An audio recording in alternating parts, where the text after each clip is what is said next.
அஸ்ஸலாமு அலைக்கும் வரஹ்மத்துல்லாஹி வபரகாத்துஹு. அன்புக்குரிய மாணவ மாணவிகளே, இந்த வாய்ஸ் கிளியரா எல்லாருக்கும் கொஞ்சம் கன்ஃபார்ம் பண்ணுங்களா? வலைக்கும் சலாம் வரஹ்மத்துல்லாஹி வபரகாத்துஹு. Clear sir. ரைட்.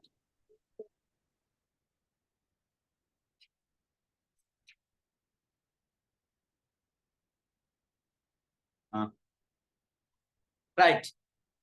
இன்னைக்கு நாங்க படிக்கிற பாடம் பிள்ளைகள் ஏற்கனவே நாங்க ஈமான் கொள்ள வேண்டிய ரெண்டாவது அளவுல 2.1 முடிச்சிட்டோம். ஈமான் கொள்ள வேண்டிய அம்சங்கள் 6 விஷயங்களை நாங்க முழுமையாக பிள்ளைகள் படிச்சிட்டோம். அல்லாஹ் பற்றியது, அதே மாதிரி மலக்குகள் பற்றியது, நபிமார்கள் பற்றியது, மறுமை நாள், அதே மாதிரி பிள்ளைகள் ஹலாக் அது 2 விஷயம் எல்லாம் நாங்க போன கிளாஸ்ல படிச்சிட்டோம்.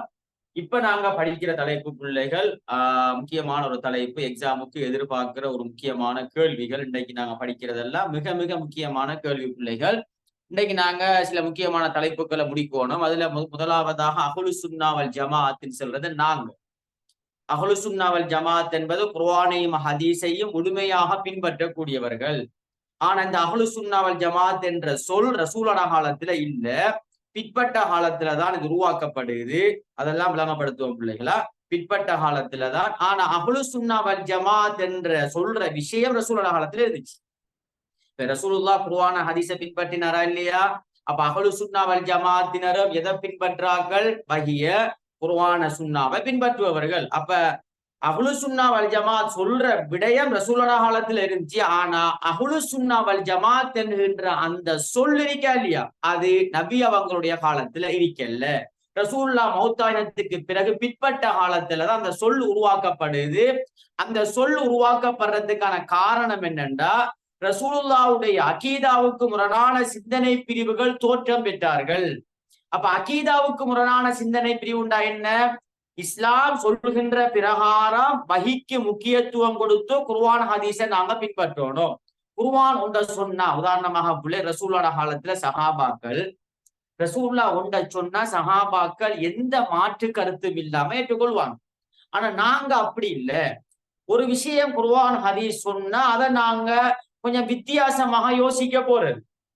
உதாரணமாக இஸ்லாத்துல இருக்குது அல் குர்ஆன் என்பது அருளப்பட்டதா படைக்கப்பட்டதா?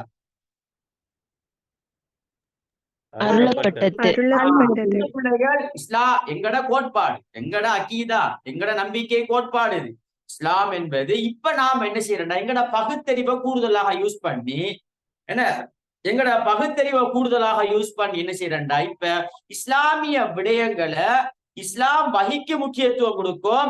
ஆனா இஸ்லாமிய விடயங்களை வஹிக்கு முக்கியத்துவம் கொடுக்காம பகுத்தறிவுக்கு முக்கியத்துவம் கொடுத்து என்ன செய்யறா, இஸ்லாமிய விடயங்களை பகுத்தறிவு ரீதியாக யோசிக்கிறது. அப்ப பகுத்தறிவு ரீதியாக இஸ்லாமிய விடயங்களை யோசித்தா பகுத்தறிவு ரீதியான சிந்தனை பிரிவு உருவாகும். எனவே முத்தசிலாக்கள் பகுத்தறிவு ரீதியாக உருவாகி அகீதாவுக்கு முரணான சிந்தனை பிரிவா இல்லையா பிள்ளைய சொல்லுங்க. பகுத்தறிவுக்கு முக்கியத்துவம் கொடுத்தார்கள். வஹிக்கு முக்கியத்துவம் கொடுக்காம பகுத்தறிவுக்கு முக்கியத்துவம் கொடுக்கிறது. எனவே இப்ப அகீதாவுக்கு முரணான சிந்தனை பிரிவுகள் எல்லாம் நிறைய பிரிவுகள், ஷியாக்கள், ஹவாரிஜிகள், முத்தசிலாக்கள், அரசியல் ரீதியாக, பகுத்தறிவு ரீதியாக, இவ்வாறு பல வகையான அகீதாவுக்கு முரணான சிந்தனை பிரிவு தோற்றம் பெற்றது ரசூலுல்லாஹ் மரணத்துக்கு பின்னால. குறிப்பாக உஸ்மான் அலி அவருடைய கொலைக்கு பின்னால்.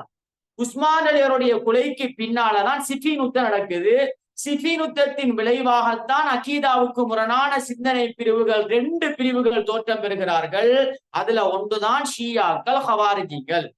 இப்ப பிள்ளைகள் என்ன கேள்வின்னா, அகீதாவுக்கு முரணான நிறைய சிந்தனை பிரிவுகள், முத்தசிலாக்கள், ஷியாக்கள், ஹவாரிஜிகள், வஹ்தத்துல் வஜூத், கதரியா, ஜபரியா என்று இப்ப நிறைய பிரிவுகள் தோற்றம் பெறுது.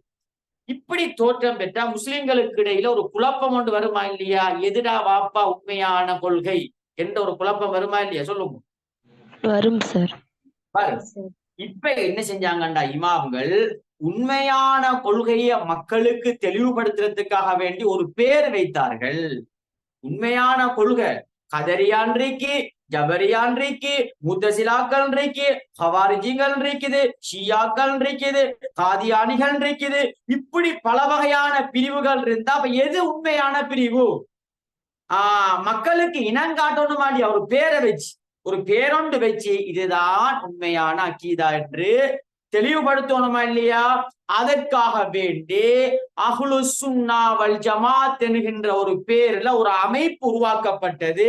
இந்த அமைப்பு தான் என்னண்டா குர்ஆன் ஹதீஸ வஹிக்கு முக்கியத்துவம் கொடுத்து குர்ஆன் ஹதீஸ் அடிப்படையில மக்களுக்கு தெளிவுபடுத்தினாங்க. மற்ற இயக்கம் எல்லாமே இஸ்லாத்துக்கு உட்பட்ட இயக்கம் அல்ல. அவங்க இஸ்லாத்துக்கு முரணானவர்கள். உண்மையான அகீதா எதுண்டா அஹ்லு சுன்னா வல் ஜமாத் என்ற ஒரு பேரை போட்டு இமாம்கள் இதுதான் உண்மையான அகீதா, இதுதான் ரசூலுல்லாஹ் சஹாபாக்கள் போதித்த அகீதா என்று மக்களுக்கு தெளிவுபடுத்துறதுக்காக வேண்டி ஒரு பேரை போட்டாங்க அஹ்லு சுன்னா வல் ஜமாத். எனவே இந்த பேர் ரசூலுல்லாஹ் காலத்துல இருக்கல்ல. ஏனண்டா ரசூலுல்லாஹ் காலத்துல அகீதாவுக்கு முரணான சிந்தனை பிரிவு தோற்றம் பெறல. அப்ப ரசூலுல்லாஹ் மரணத்துக்கு பின்னாலதான் அகீதாவுக்கு முரணான சிந்தனை பிரிவுகள் நிறைய தோற்றம் பெறுகிறது. இந்த அகீதாவுக்கு முரணான சிந்தனை பிரிவிலிருந்து உண்மையான அகீதா எது என்பதை மக்களுக்கு தெளிவுபடுத்த வேண்டும் என்பதற்காக வேண்டி இமாம்கள் என்ன செஞ்சாங்கன்னா பிற்பட்ட காலத்துல அஹ்லு சுன்னா வல் ஜமாத் என்கின்ற அகீதாண்டு போட்டு மக்களுக்கு தெளிவுபடுத்தினாங்க. இதுதான் உண்மையான அகீதா. இப்ப மக்களுக்கு தெரியும் அஹ்லு சுன்னா வல் ஜமாத் இதான் உண்மையான அகீதா, மற்றது எல்லாமே முத்தசிலாக்கள் ஷியா அதெல்லாம் இல்ல, அதெல்லாம் இஸ்லாத்துக்கு புறணானவர்கள் என்று இனங்காண்பதற்காக வேண்டித்தான் அஹ்லு சுன்னா வல் ஜமாத் என்ற பெயர் வந்தது. இது விளையாட்டா பிள்ளைகள்? இந்த கதை விளையாட்டாமா உங்களுக்கும்? பிள்ளைகள் நல்லா தலைக்கு எடுத்துக்கொள்ளணுமா? பாடமாக்குறதுல சும்மா அழகா தலைக்கு எடுத்துக்கொள்ளும், அவ்வளவுதான்.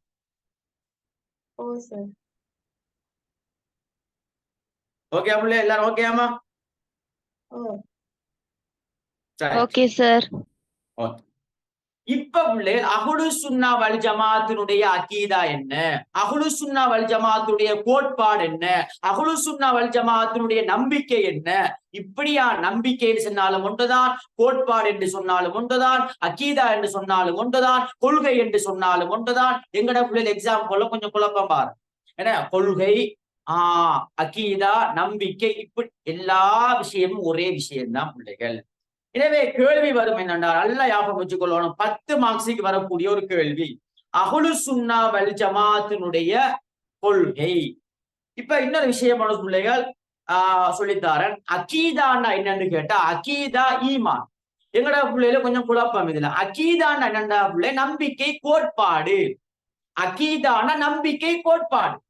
இந்த ஆனா ஈமான்டா என்னண்டா நம்பிக்கை. நம்பிக்கை அகீதா என்பது தியரில் இருக்கிற விஷயம். அகீதான தியரி எழுத்தில் இருக்கிறது. ஈமான் என்பது அப்படி அல்ல, பிராக்டிக்கல்ல கொண்டு வர்றது, பிராக்டிக்கல் செயற்பாட்டுல கொண்டு வரணும், அதான் ஈமான். அகீதாண்டா நம்பிக்கை கோட்பாடு அப்படின்னா தியரியில இருக்கிறது, எழுத்துல இருக்கிறது. இப்ப குர்ஆன் ஹதீஸ் எல்லாம் அப்படியே எழுத்துல இருக்குங்கடா அகீதா.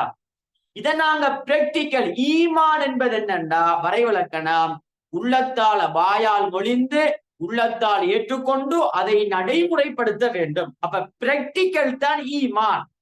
அப்ப ஈமான்டா என்னன்னு கேட்டா நம்பிக்கை, அகீதாண்டா என்னன்னு கேட்டா நம்பிக்கை கோட்பாடு என்று சொல்லணும். நம்பிக்கை கோட்பாடு எழுத்துல இருக்கிறது, தியரியில இருக்கிறதான் அகீதா என்ற விஷயத்தை தெளிவாக பிள்ளைகள் விளங்கி கொள்ள வேண்டும். எனவே இந்த அடிப்படையில அஹ்லு சுன்னா வல் ஜமாத்தினுடைய அகீதா எதுன்னு கேட்டா எங்கட அகீதா? அஹ்லு சுன்னா வல் ஜமாத்னா யாரு? நாங்க அஹ்லு சுன்னா வல் ஜமாத்னா யாரு? குர்ஆன் ஹதீஸ முழுமையாக பின்பற்றக்கூடியவர்கள், வஹீயின் மூலமாக தோற்றம் பெற்றவர்கள், குர்ஆன் ஹதீஸ முழுமையாக பின்பற்றக்கூடியவர்களைத்தான் நாங்கள் அஹ்லு சுன்னா வல் ஜமாத் என்று சொல்வோம். அல் குர்ஆனையும் சுன்னாவையும் அவற்றை முழுமையாக அடியொட்டி வாழ்ந்தவர்கள் யாரு? குர்ஆன சுன்னாவை முழுமையாக பின்பற்றியவர்கள் யார் சொல்லுங்க? அல்ல அதுமா ஓகே. ஆனா அதுக்கு முதல் குர்ஆன சுன்னாவை முழுமையாக இதுக்கு ஒரு பேர் சொல்ற சலஃபுகள். என்ன புள்ளைய சொல்லுங்க? சலஃபுகள் சொல்லுங்க. சலஃபுகள் என்று சொல்றது முன் சென்றவர்கள், முன் சென்றவர்கள்.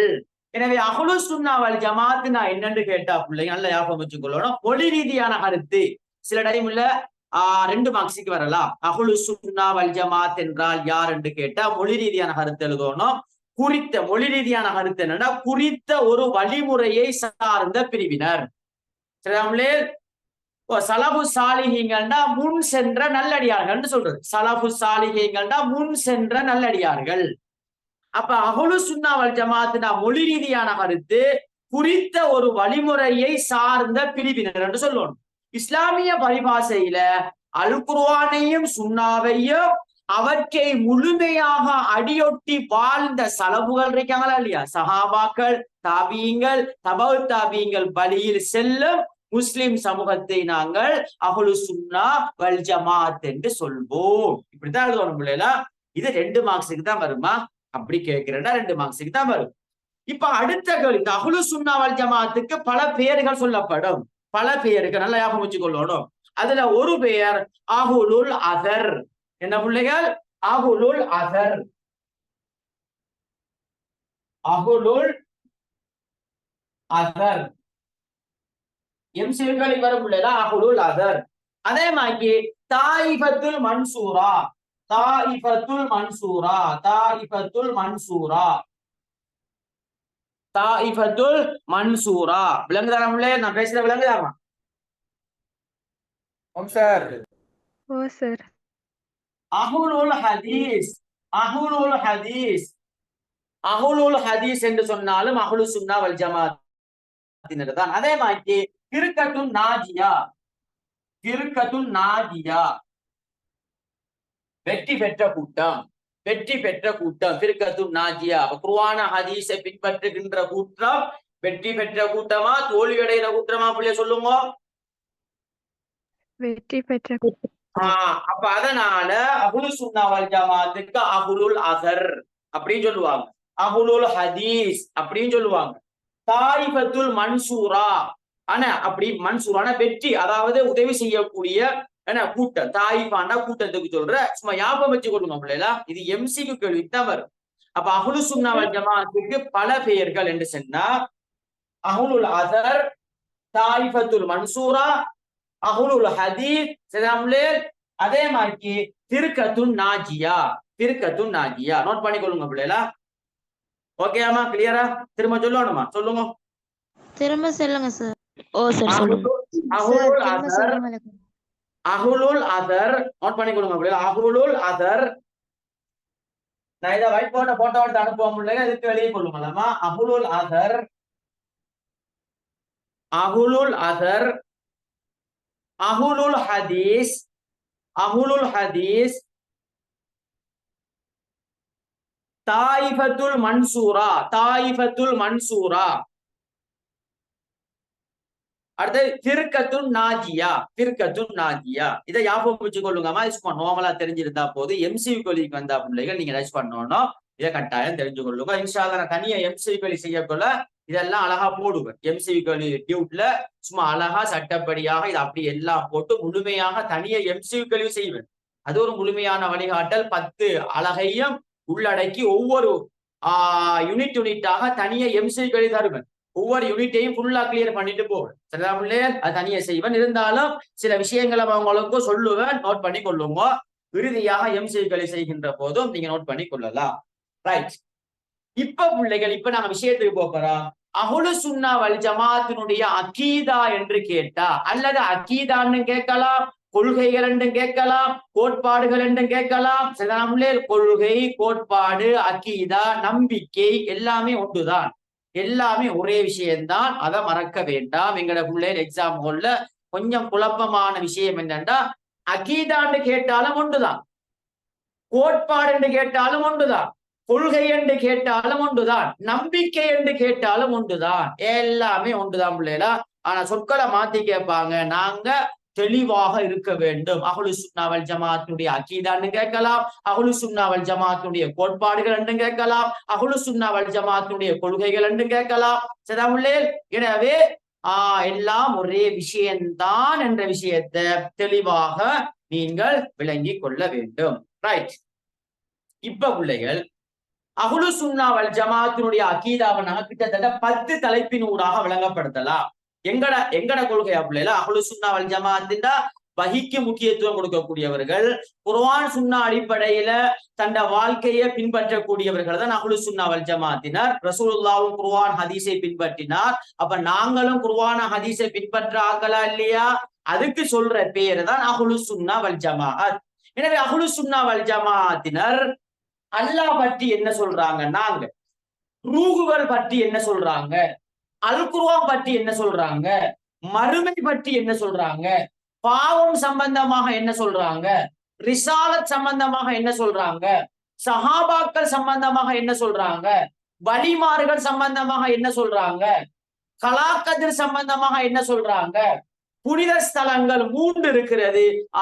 இதுலதான் நாங்க என்ன செய்யலாம்டா யாத்திரை செய்யலாம். இந்த 3 புனித ஸ்தலங்களை தவிர வேறு எதிலையும் நாங்க யாத்திரை செய்ய முடியாது. எம்சிகு கேள்விக்கு வரும். முதலாவது மஸ்ஜிதுல் ஹராம், இரண்டாவது மஸ்ஜிதுல் நபவி, மூன்றாவது மஸ்ஜிதுல் அக்ஸா. இந்த 3 இடங்கள்ல தான் முஸ்லிம்கள் யாத்திரை செய்யலாம். இது அஹ்லு சுன்னா வல் ஜமாஅத்தினுடைய கோட்பாடு.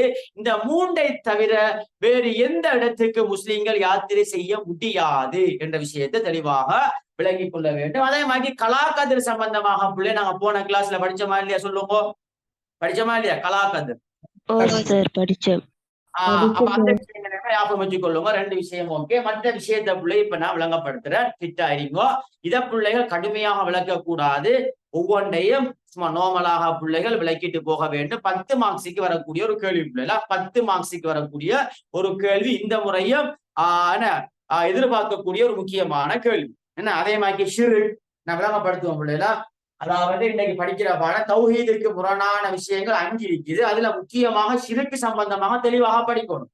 மற்ற விஷயங்கள்லாம் தனியா வாரத்துக்கு பெருசா வாய்ப்பு இல்லை, வரும். ஆனா முக்கியமாக ஷிர்க் சம்பந்தமாக வாரத்துக்கு வாய்ப்புகள் இருக்குது. ஷிர்க்கை நாங்க தெளிவாக படிக்க வேண்டும். அது சம்பந்தமான ஒரு முழுமையான விளக்கத்தை இன்ஷா அல்லாஹ் கிளியர் பண்ணி தருவேன். எல்லாம் ரெடியா இருங்க பிள்ளைகள். இன்றைக்கு முழுமையாக அதை முடிப்போம் பிள்ளைகளா. ரைட், எல்லாம் ரெடி தானே? ஓகே பிள்ளைகள்? ரெடி. ரைட். இப்ப பிள்ளைகள் சும்மா லேசான விஷயம் இல்லை, இது லேசான விஷயமா? எங்கட கொள்கையா இல்லையா? எங்களுக்கு தெரியுமா இல்லையா? எங்கட கொள்கையை பத்தி எங்களுக்கு தெரியுமா இல்லையா பிள்ளைகள்? தெரியும். அல்லாஹ் பற்றி அஹ்லு சுன்னா வல் ஜமாத்துடைய கொள்கை என்னண்டா, இந்த பிரபஞ்சத்தை படைத்தவன் அல்லாஹ் ஆவான். இந்த பிரபஞ்சத்தை படைத்தவன் அல்லாஹ், வணக்கத்துக்குரியவன் அல்லாஹ் என்று நாங்க ஏற்றுக்கொள்ள வேண்டும். உதவி தேட தகுதியானவன் அல்லாஹ் என்று சொல்ல வேண்டும், ஏற்றுக்கொள்ள வேண்டும். இது அஹ்லு சுன்னா வல் ஜமாத்தினுடைய கோட்பாடு. அல்லாஹ்வுக்கு அஸ்மாக்கள் 99 பெயர்கள் இருக்கு என்று சொல்ல வேண்டும். அதே மாதிரி அல்லாஹ்வுக்கு சிபத்துக்கள் இருக்கிறது. சிபத்துக்கள் அல்லாஹ்வுடைய பண்புகளை 3ஆக பிரிக்கலாம். வாஜிபாத், முஸ்தஹீலாத், ஜாயிசாத். அல்லாஹ்வுக்கு கட்டாயம் இருக்க வேண்டிய பண்பு 20. அல்லாஹ்வுக்கு அறவே இருக்க முடியாத பண்பு முஸ்தஹீலாத் 20. அல்லாஹ்வுக்கு இருக்கவும் முடியாத பண்பு 1, குன் என்ற வார்த்தையை பயன்படுத்துறது. எனவே இது அஹ்லு சுன்னா வல் ஜமாத்துடைய எங்கட கொள்கையாக இருக்கிறது. அப்ப அல்லாஹ் வணக்கத்துக்குரியவன், உதவி தேட தகுதியானவன், இந்த உலகத்தை படைத்தவன், அவனுக்கு 99 பெயர்கள் இருக்கிறது. அவனுக்கு சிபத்துக்கள், அல்லாஹ்வுக்கு பண்புகள் இருக்கிறது. வாஜிபான பண்பு, அல்லாஹ் கேட்பவன், அல்லாஹ் பார்ப்பவன், இது அல்லாஹ்வுக்கு வாஜிபான பண்பு. முஸ்தஹீலான பண்பு, அல்லாஹ் செவிடன், அல்லாஹ் குருடன், அல்லாஹ் மரணிப்பவன், இது அல்லாஹ்வுக்கு அறவே இருக்க முடியாத பண்பு.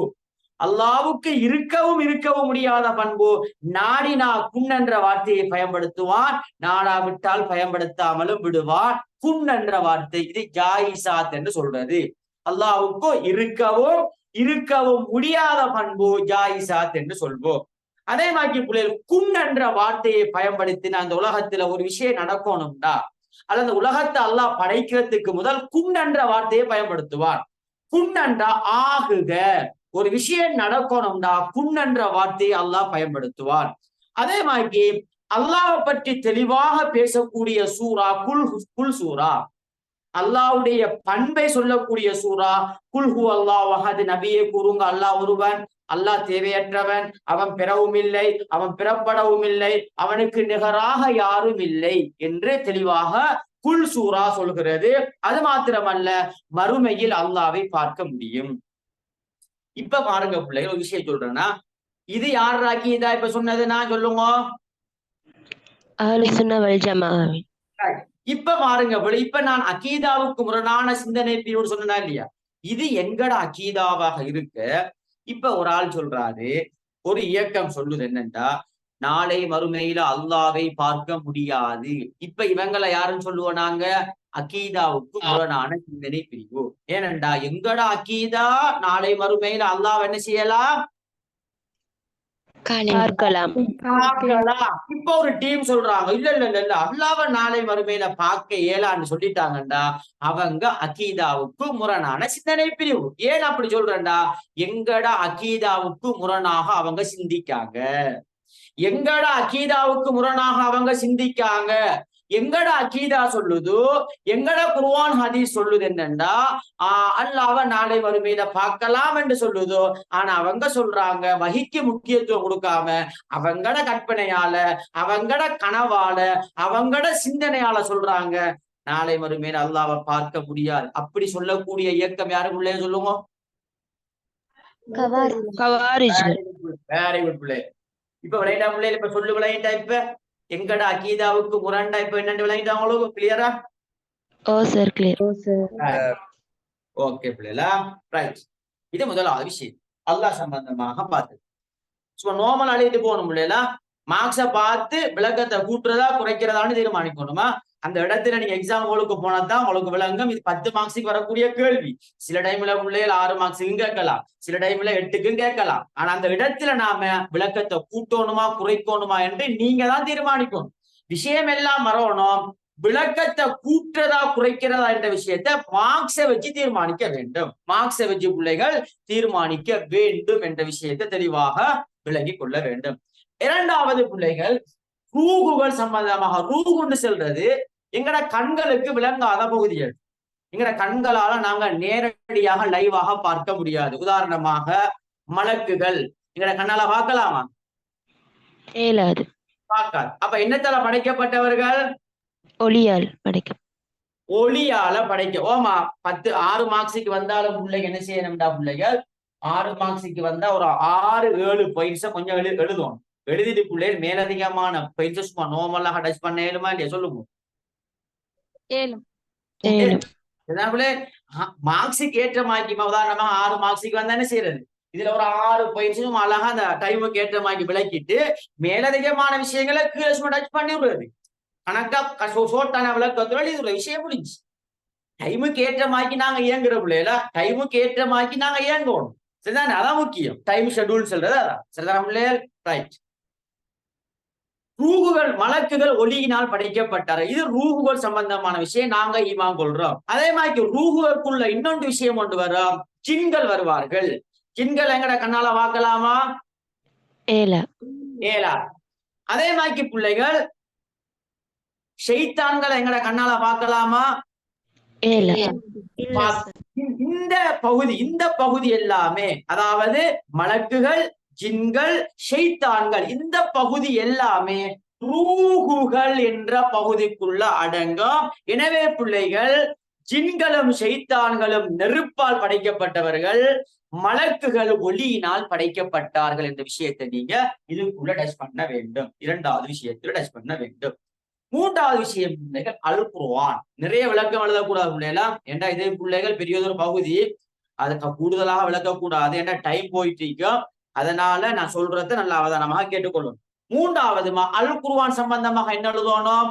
குர்ஆன் என்பது அல்லாஹ்வுடைய பேச்சு, கலாமுல்லா, அல்லாஹ்வுடைய பேச்சு, முழுமையாக அல்லாஹ்வுடைய பேச்சு. அது இதுக்குள்ள எந்த யாருடைய மனிதர்களுடைய கருத்தும் மனிதர்களுடைய சிந்தனையும் அதுக்குள்ள போகாது. குர்ஆனுக்குள்ள முழுமையாக அல்லாஹ்வுடைய கலாம், 6666 வசனங்களும் கலாமுல்லா, அல்லாஹ்வுடைய பேச்சு. அதே மாதிரி குர்ஆன் என்பது அருளப்பட்டது. லவ்ஹுல் மஹ்ஃபூல்ல இருந்த குர்ஆன் லைலத்துல் கத்ர் என்ற இரவுல அல்லாஹு தஆலா என்ன செய்கிறான்? அடிவானத்துல பைத்துல் இஸ்ஸா, பைத்துல் மஅமூமுக்கு இறக்குகிறான். அங்க இருந்து 23 வருட காலமாக ஜிப்ரீல் அலைஹிஸ்ஸலாம் ரசூலுல்லாஹ்வுக்கு கொஞ்சம் கொஞ்சமாக, சிறிது சிறிதாக, பகுதி பகுதியாக, கட்டம் கட்டமாக கொண்டு வந்து கொடுக்கிறார். எனவே குர்ஆன் என்பது அருளப்பட்டது. இப்ப பாருங்க, குர்ஆன் படைக்கப்பட்டது என்று யார் சொல்லுவாங்க? மூத்தசிலா. மூத்தசிலாக்கள் சொல்வார்கள். இப்ப பாருங்க, இப்ப நாம எங்கட கொள்கை அகீதா குர்ஆன் அருளப்பட்டது. இப்ப அவங்க சொல்றாங்க படைக்கப்பட்டது என்று சொன்னா, இப்ப யார் அவங்க சொல்லுங்க. அகீதாவுக்கு முரணான சிந்தனை பிரிவு சொல்றது. எங்கட அகீதாவுக்கு முரணாக சிந்திக்காங்க, அதனால அகீதாவுக்கு முரணான சிந்தனை பிரிவு. கிளியராம இப்ப? ரைட். அதே மாதிரி பிள்ளைகள் குர்ஆன் என்பது இறுதி வேதமாகும். குர்ஆன் என்பது 4 வேதங்கள் இருக்கு. இந்த 4 வேதங்கள்ல குர்ஆன் என்பது இறுதி வேதம் என்ற விஷயத்தை சொல்லணும். அதோட சேர்த்து நீங்க சொல்லணும், குர்ஆன் என்பது ஒரு அற்புதமாகும். எப்படியான அற்புதம்டா? அறிவியல் அற்புதம் என்று சொல்லணும். அறிவியல் அற்புதம். ஏனே நபிமார்களுக்கு அல்லாஹு தஆலா அற்புதங்களை கொடுத்தா கண்ணால பார்க்கலாம். மூசா நபிக்கு அற்புதத்தை கொடுத்தா கண்ணால பார்க்கலாம். கைத்தடி பாம்பாக மாறும். அவர கைத்தடிய கடல்ல அடிச்சாண்டா ரோட்டு வரும். சரிதானே? ஆனா ரசூலுல்லாஹ் கொடுத்த அற்புதம் இருக்குதா இல்லையா? இது பிள்ளைகள் கண்ணால பார்க்கலாமா? குர்ஆன்ல ஏதாவது அற்புதம் கண்ணால பார்க்கலாமா? சொல்லுங்க. ஆனா பிள்ளைகள் இது ஏன் அற்புதம் என்று சொல்றேன்டா, குர்ஆன் இந்த அறிவியல்டா. இந்த நவீன அல்லாஹ்க்கு தெரியும், காலம் போக போக அறிவியல் வளர்ச்சி அடையும். அறிவியல் மருத்துவம், புவியியல், வானவியல் எல்லாம் வளர்ச்சி அடையும். இதுக்கு ஏற்ற மாதிரி அல்லாஹ் குர்ஆனை செக் பண்ணினான். அறிவியலோடு மோதக்கூடிய சக்தி குர்ஆனுக்கு தான் இருக்கிறது. அதனாலதான் குர்ஆன் என்பது அறிவியல் அற்புதம். அறிவோட பண்ணிருக்கிறான். அல்லாஹ்க்கு தெரியும் காலம் போக போக எது வளர்ச்சி அடையும்டா, அறிவியல் வளர்ச்சி அடையும். இன்றைக்கு பாருங்க, தொப்புல இருக்குது அறிவியல் வளர்ச்சி, மருத்துவ வளர்ச்சி, எல்லாம் வளர்ச்சி அடைந்திருக்குது. இதுக்கு ஏற்ற மாதிரி குர்ஆனை செக் பண்ணினான் அல்லாஹ். அதனாலதான் குர்ஆன் என்பது அறிவியல் அற்புதம் என்று நாங்க சொல்வோம். குர்ஆன் என்பது அறிவியல் அற்புதம். கிளியராமா? முஅஜிஸா என்ன சொல்றது அல்லது இஅஜாசுல் குர்ஆன், நல்ல ஞாபகம் வச்சுக்கோ. எம்சி கொலைக்கு வருமா? முஅஜிஸா என்று சொன்னாலும் அல் குர்ஆன் அற்புதம் என்று சொல்லணும். இஅஜாசுல் குர்ஆன் என்று சொன்னாலும் குர்ஆனுடைய அற்புதத்துக்கு சொல்றது. ரெண்டும் ஒரே விஷயம் தான் பிள்ளைல. முஅஜிஸா, இஅஜாசுல் குர்ஆன். தானே? கிளியரா? நோட் பண்ணிக்கொள்ளணும் பிள்ளைல. தெரியாட்டிமா சைட்ல பிள்ளைகள் எந்த காரணத்தை கொண்டும் வேற கொப்பியில் நோட் பண்ண கூடாது. உங்களோட டியூப்ல வைட் ஷீட்டை பின் பண்ணி அதிலேயே நோட் பண்ணி கொள்ளுங்க. வேற கொப்பி நோட் பண்ண வேண்டாம். அது வேற கொப்பி அங்கால வைத்து, அதுக்கு கால் முளைச்சி பிள்ளைகள் அங்கால வழியால வைத்து. ஓமா இல்லையா? அப்படித்தான பிள்ளை. நாம ஸ்கூல்ல எத்தனை நோட்ஸ் தான் அழி வச்சோம் கொப்பியில. இப்ப எடுக்கலுமா? சொல்லுங்க. யாரோ சொன்னா அதை இங்க எழுதி வைக்கிற, மற்ற பொலிட்டிக்கல் கொப்பி, இங்கால ஜியோகிராபி கொப்பி, இங்கால ஹோம் சயின்ஸ், இங்கால ஐசிடி கொப்பி, எல்லா கொப்பிலையும் எழுதி வச்சு கடைசியாக தேடுகின்ற போதும் வராது. வருமா? இல்ல. அதனால இஸ்லாம் பாடம் அதுக்குரிய ஒரு ஷோர்ட் புக், நோட் புக் கொண்டு வச்சு கொள்ளுங்க. அதுல எழுதுங்க. அப்ப உங்களுக்கு தெரியும் இதுக்குள்ள எல்லாம் இருக்கும். ரைட். அந்த விஷயங்களை கட்டாயம் கவனம் செலுத்தும். ரைட். அடுத்தது பிள்ளைகள், மறுமை சம்பந்தமாக நாங்க என்னடா மறுமைக்கு பேர் சொல்ற யௌமுல் ஆஹிரா. யௌமுல் ஆஹிராண்டா மறுமை நாள் என்று சொல்றது. மறுமையுடைய நிகழ்வுகள், நாளை மறுமையில சில நிகழ்வுகள் இருக்கிறது. பால்ஸ், நாளை மறுமையில அல்லாஹு தஆலா எல்லாரையும் என்ன செய்யறது? எழுப்புறது. திரும்ப ஹஷர், எழுப்பி எல்லாரையும் ஒன்று சேர்ப்பார். அதே மாதிரி ஷஃபாத் என்கின்ற விஷயம் ஒன்றைக்கு, ஷஃபாத் சொல்ற ரசூலுல்லாஹ் ஷஃபாத்துல் குபுரா, பெரிய மன்றாட்டம் ஒன்று இருக்கிறது. மகாமு மஹமூத் என்கின்ற இடத்துல நபி அவர்கள் சுஜூதுல இருந்து நம்மட சமூகத்துக்காக வேண்டி என்ன செய்வார்டா பிள்ளைகள்? நாளை நாங்க ஏற்கனவே படிச்சியா இல்லையா? சொல்லுங்க, படிச்சதா இல்லையா? படிச்சதா இல்லையா? இப்ப நேற்றைய கிளாஸ்ல இந்த மறுமை நிகழ்வு விஷயத்தை நாங்க எழுதுறதா பிள்ளைங்க? மறுமை நிகழ்வுல ஷஃபாத் இருக்குது. மீசான் என்ன? மீசான்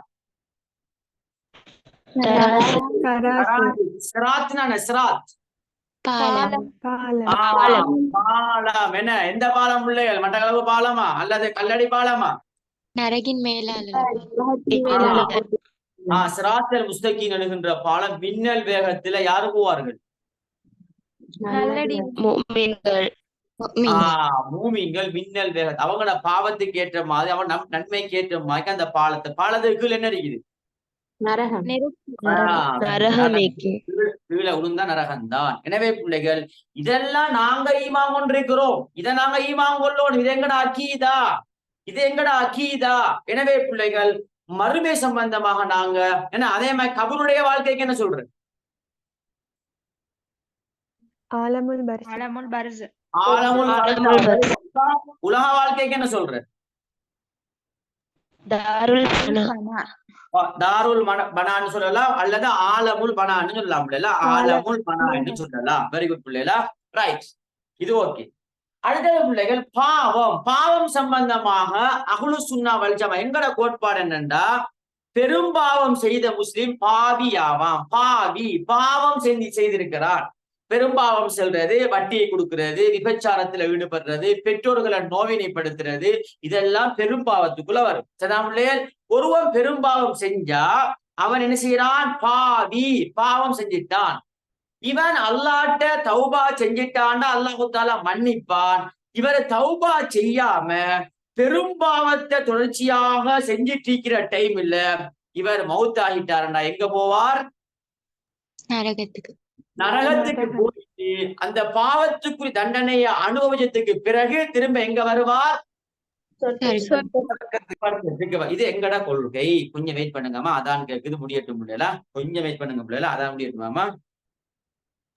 ஓகே சார்.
ரைட்.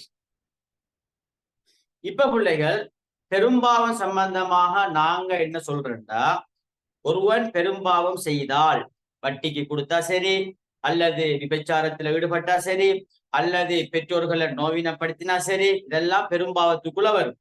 செஞ்சா அவன் பாவம் செஞ்சிட்டான். எனவே இதுக்குரிய பரிகாரம் என்ன? தௌபா செய்யணும். எனவே தௌபா செஞ்சு மீண்டு அந்த பாவத்தின் பக்கம் போகாம விட்டுட்டாருண்டா அல்லாஹ் மன்னிப்பான்.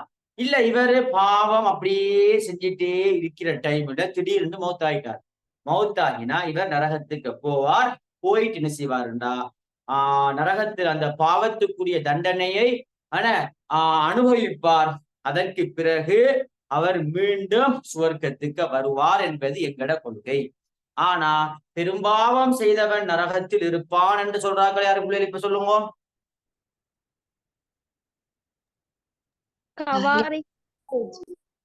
யாரு? கவாரிஸ். மன்றார்கள் மூத்தசிலாக்கள். மன்றார்கள்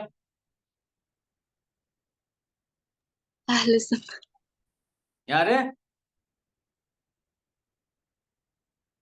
சொல்லுங்க. பெரும்பாவம் செஞ்சவங்க நரகத்துல தான் இருப்பாங்க. பெரும்பாவம் செய்தவர்கள் நரகத்துல நிரந்தரமாக இருப்பாங்கன்னு சொல்றாங்களே.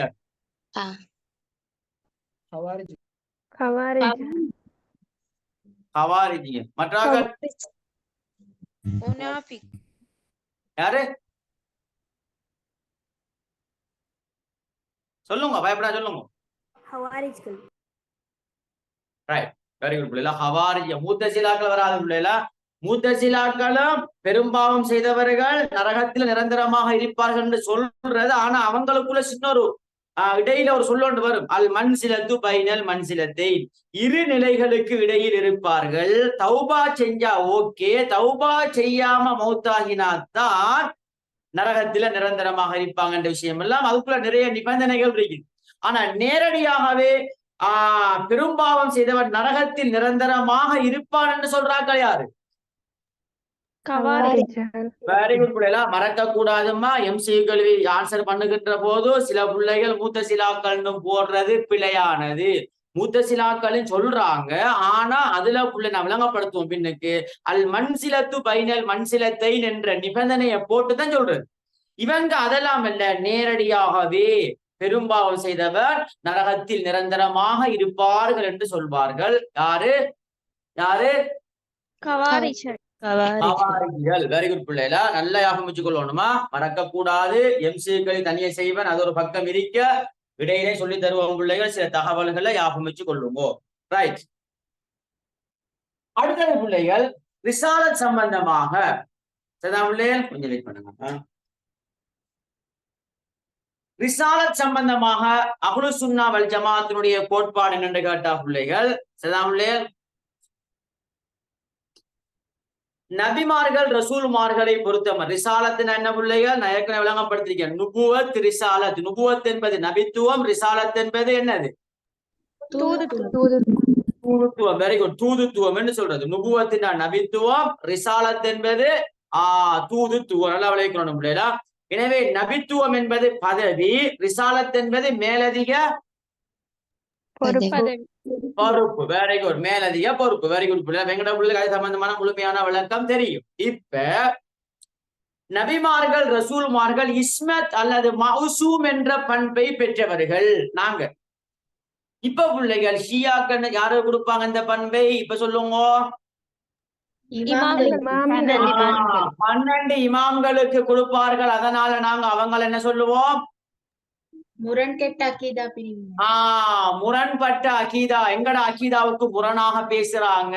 நாங்க சொல்றது இஸ்மத் அல்லது மௌசூம் என்பது அவங்க சொல்ற இல்ல இமாமியா இஸ்னா அசரியா, அந்த 12 இமாம்களும் மௌசூம் என்று சொல்வார்கள். நாங்க சொல்ற அப்படி அல்ல. நபிமார்களுக்கு இருக்க வேண்டிய பண்புகளில் ஒன்றுதான், நபிமார்களுக்கு மட்டும் இருக்க வேண்டிய பண்புகளில் ஒன்றுதான் இஸ்மத் என்று சொல்லலாம் அல்லது மௌசூம் என்று சொல்லலாம். பாவம் செய்வதிலிருந்து விதிவிலக்கப்பட்டவர்கள். பாவம் செய்தல்ல. அதே மாதிரி முஅஜிஸா என்கின்ற அற்புதம் வழங்கப்பட்டவர்கள் நபிமார்கள். முஅஜிஸா, இஅஜாஸ். ஒவ்வொரு நபிமார்களுக்கு அல்லாஹ் தஆலா ஏன் அற்புதத்தை வழங்குறேன்னா, இந்த அற்புதங்களை வழங்கினாத்தான் அந்த மக்கள் ஏற்றுக்கொள்வாங்க. சும்மா நான் நபின்னு சொன்னா ஏற்றுக்கொள்வாங்களா? சில அற்புதங்கள் அந்த உலகத்துல யாருமே நிகழ்த்தாத அற்புதங்களை அல்லாஹ் தஆலா சில நபிமார்களுக்கு கொடுப்பான். கொடுத்தோன்னு அவர் என்ன செய்வாண்டா மக்களுக்கு அதை சொல்லுவார். அந்த அற்புதத்தை காட்டுவார். எனவே மக்கள் என்ன செய்வாங்கண்டா இவர் உண்மையாக நபிதான் என்று ஏற்றுக்கொள்வார்கள். எனவே அல்லாஹு தாலா முஅஜிஸா என்கின்ற அற்புதம் வழங்கப்பட்டவர்கள். அதே மாதிரி முதல் நபி ஆதம் அலைஹிஸ்ஸலாம், இறுதி நபி முஹம்மது ஸல்லல்லாஹு அலைஹி வஸல்லம் அவரை நாங்க ஹாத்தமுன் நபி என்று சொல்வோம், அல்லது ஹாத்தமுல் அம்பியா என்று சொல்லலாம். ஹாத்தமுன் நபியின் அல்லது ஹத்துமுன் நுபுவத் அல்லது ஹாத்தமுல் அம்பியா எல்லாம் ஒன்றுதான் பிள்ளைல. ஹத்துமுன் நுபுவத், ஹாத்தமுன் நபி அல்லது ஹாத்தமுல் அம்பியா நபிமார்களில் இறுதியானவர் ரசூலுல்லாஹ். இப்ப இறுதி நபி ரசூலுல்லாஹ் இல்ல என்று சொல்றாங்க யாரு? இப்ப சொல்லுங்க. காதியானிகள் சொல்லுவாங்க இறுதி நபி ரசூலுல்லாஹ் இல்ல. அப்ப இறுதி நபி மீர்சா குலாம் அஹமது அல் காதியானி என்று சொல்வார்கள். அதனால நாங்க அவர்களை என்னன்னு சொல்லுவோம்? என்னன்னு சொல்லுவோம்? ஈமானுக்கு முரண்பட்டவர்கள். ஈமான் அகீதாவுக்கு முரண்பட்ட சிந்தனை பிரிவு என்று நாங்க சொல்லுவோம். ஒவ்வொன்றையும் புள்ளே டச் பண்ணித்தார. எனவே சில டைம்ல ஒப்பிட்டு கேள்வி கேட்டா எழுதலாமா இல்லையா? அஹ்லுஸ் சுன்னா வல் ஜமாத்துக்கும் ஏனைய அகீதாவுக்கு முரணான சிந்தனை பிரிவுக்கும் உள்ள வேறுபாடு என்ன? இப்ப நான் ஏன் டச் பண்ணி காட்டுறேன்னு விளங்குதா உங்களுக்கு? ஒவ்வொரு இயக்கங்களை நான் ஏன் டச் பண்ணி காட்டுறேன்னு விளங்கணும் என்னண்டா இதுக்குள்ள ஒரு கேள்வி இருக்குது.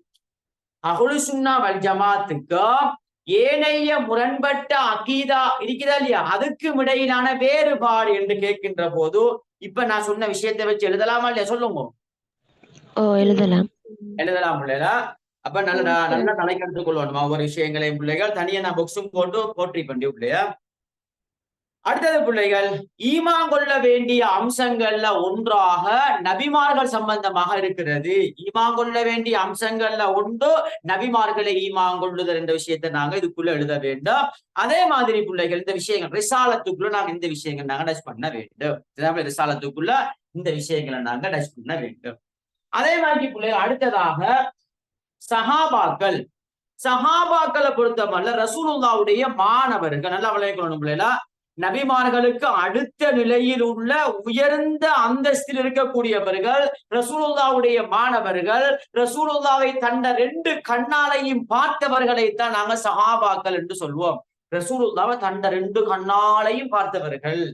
தாபியீங்கள் அப்படி அல்ல, ரசூலுல்லாஹ்வை நேரடியாக பார்த்திருக்க மாட்டாங்க. ஆனா ரசூலுல்லாஹ்வோட கடைசி டைம்ல சின்ன பிள்ளையானு தெரிப்பாங்க. ஆனா ரசூலுல்லாஹ்ட்ட போய் ஹதீஸ் எல்லாம் கேட்டிருக்க மாட்டாங்க. ஆனா ரசூலுல்லாஹ்ட்ட நேரடியாக படித்து ஹதீஸ படிச்சு குர்ஆனை படிச்சாக்கள் யாரு? சஹாபாக்கள். எனவே இந்த சஹாபாக்கள்ல பிள்ளைகள் குறிப்பாக அஷரத்துல் முபஷ்ஷிரீன் என்கின்றவர்கள் இருக்காங்க. அஷரத்துல் முபஷ்ஷிரீன் யாரு?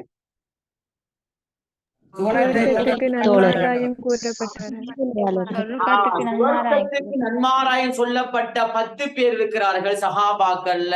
இவங்க 10 பேரும் நீங்க சுவர்க்கவாதி என்று சொல்லப்பட்டவர்கள். அதுல 4 பேர் தான் முதல் ஹலீஃபாக்கள். 4 பேர் வருவாங்க. அபூபக்கர் அலி, உமர் அலி, உஸ்மான் அலி, அலி ரலியல்லாஹு அன்ஹு. அதே மாதிரி அஹ்லுல் பைத் உம்மஹாத்துல் மூமினீன் நாங்க என்ன செய்ய வேண்டும்? கண்ணியப்படுத்த வேண்டும். அவங்களுக்கு நாங்க கண்ணியம் கொண்டு கொடுக்கணும். அஹ்லுல் பைத் ரசூலுல்லாஹ்வுடைய குடும்பத்தினர். உம்மஹாத்துல் மூமினீன் யாரு? மனைவிமார்கள் அல்லது மூமின்களுடைய தாய்மார்கள். ரசூலுல்லாஹ்வுடைய மனைவிமார்கள் என்று சொல்லுவாங்க. மூமின்களுடைய தாய்மார்கள், பெண்களுக்கு ஒரு வழிகாட்டியாக இருக்கக்கூடியவர் உம்மஹாத்துல் மூமினீன். எனவே இவர்களை நாங்க கௌரவப்படுத்த வேண்டும். அதே மாதிரி சஹாபாக்கள் நம்பிக்கை நாணயம் உடையவர்கள். நேர்மை, நம்பிக்கை, புத்தி கூர்மை, அசித்க், அமானத், ஃபதானத் இருக்குதா இல்லையா? சொல்லுங்க. சிதுக்குன்னா என்ன? நபிமார்களுக்கு இருக்க வேண்டிய பண்பு. சிதுக்குன்னா என்ன? உண்மை. அமானத்துனா நம்பிக்கை. ஃபதானத்துனா என்ன?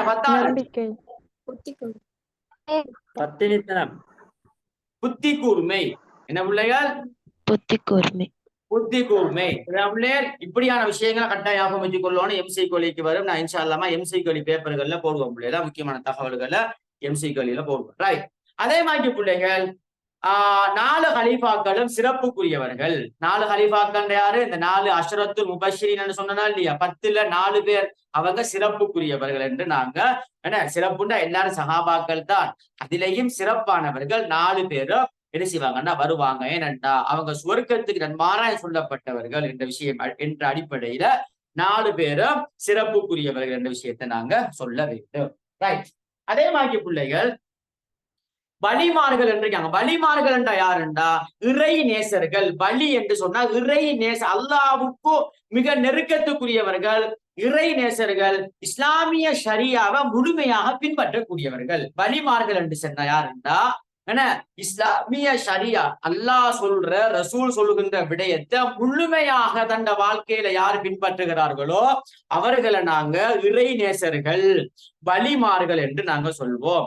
என்ன அவங்களுடைய வாழ்க்கையில நீங்க பாத்தீங்கன்னா இஹ்லாஸ், தூய எண்ணத்தோடு எல்லா விடயங்களையும் செயற்படுவாங்க, தூய எண்ணத்தோடு செய்வாங்க.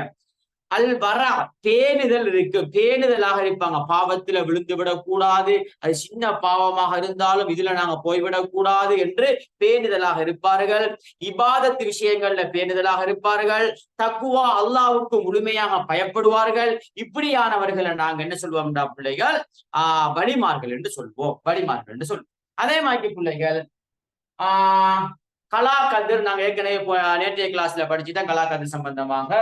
அதே மாதிரி புனித ஸ்தலங்கள் என்று 3 இடங்கள் இருக்குது. இந்த 3 இடங்களுக்கு தான் நாங்க என்ன செய்யலாம்டா, ஹஜ்ஜிக்கு போறாங்களா இல்லையா, ஏன் போறாங்கண்டா அந்த 3 இடங்கள்ல ஒன்றுதான் அது. அப்ப புனித ஸ்தலங்கள்னு சொல்றது 3 இடங்களுக்கு தான் நாங்க யாத்திரை செய்யலாம். அதுல முதலாவது மஸ்ஜிதுல் ஹராம், 2வது மஸ்ஜிதுல் நபவி, 3வது மஸ்ஜிதுல் சொல்லுங்க அக்ஸா. மஸ்ஜிதுல் அக்ஸா. இந்த 3 இடங்களுக்கு தான் நாங்க யாத்திரை செய்யலாம். இதுதான் பிள்ளைகள் அஹ்லுஸ் சுன்னா வல் ஜமாஅத்துடைய அகீதான்னு கேட்டா நாங்க எழுதணும். ரைட். இது ஓகே தானே பிள்ளைகள்? இப்ப பிள்ளைகள் நாங்க போகிற முக்கியமான தலைப்பு தௌஹீதுக்கு முரணானவை. தௌஹீதுன்னு சொல்றது அல்லாஹ் ஒருவன், அல்லாஹ் ஒருவன். தௌஹீதுனா பிள்ளைகள் என்னது? அல்லாஹ் ஒருவன். அப்ப தௌஹீத் என்றால் என்னன்னு கேட்டா ஒரு கேள்வி வந்தா, உதாரணமாக தௌஹீதுனா என்ன என்று ஒரு கேள்வி வந்தா இப்ப எப்படி எழுதணும்? 2 மார்க்ஸுக்கு வந்தா மொழி ரீதியான கருத்து வஹத என்ற வினை சொல்லிலிருந்து பிறந்தது தௌஹீத் ஆகும். வஹதனா ஒருமைப்படுத்தினான், தனிமைப்படுத்தினான், ஒருமைப்படுத்துறது வஹத். இஸ்லாமிய பரிபாஷையில தௌஹீதுனா என்ன?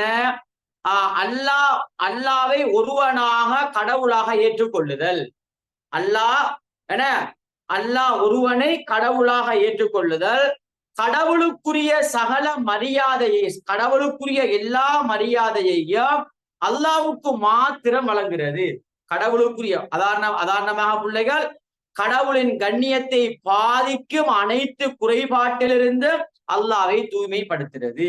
இதான் நாங்க தௌஹீத் என்று சொல்றோம். அல்லாஹ் விளைக்கணும் பிள்ளை. தௌஹீதுனா என்னன்னா அல்லாஹ் ஒருவனை கடவுளாக ஏற்றுக்கொள்ளுதல்.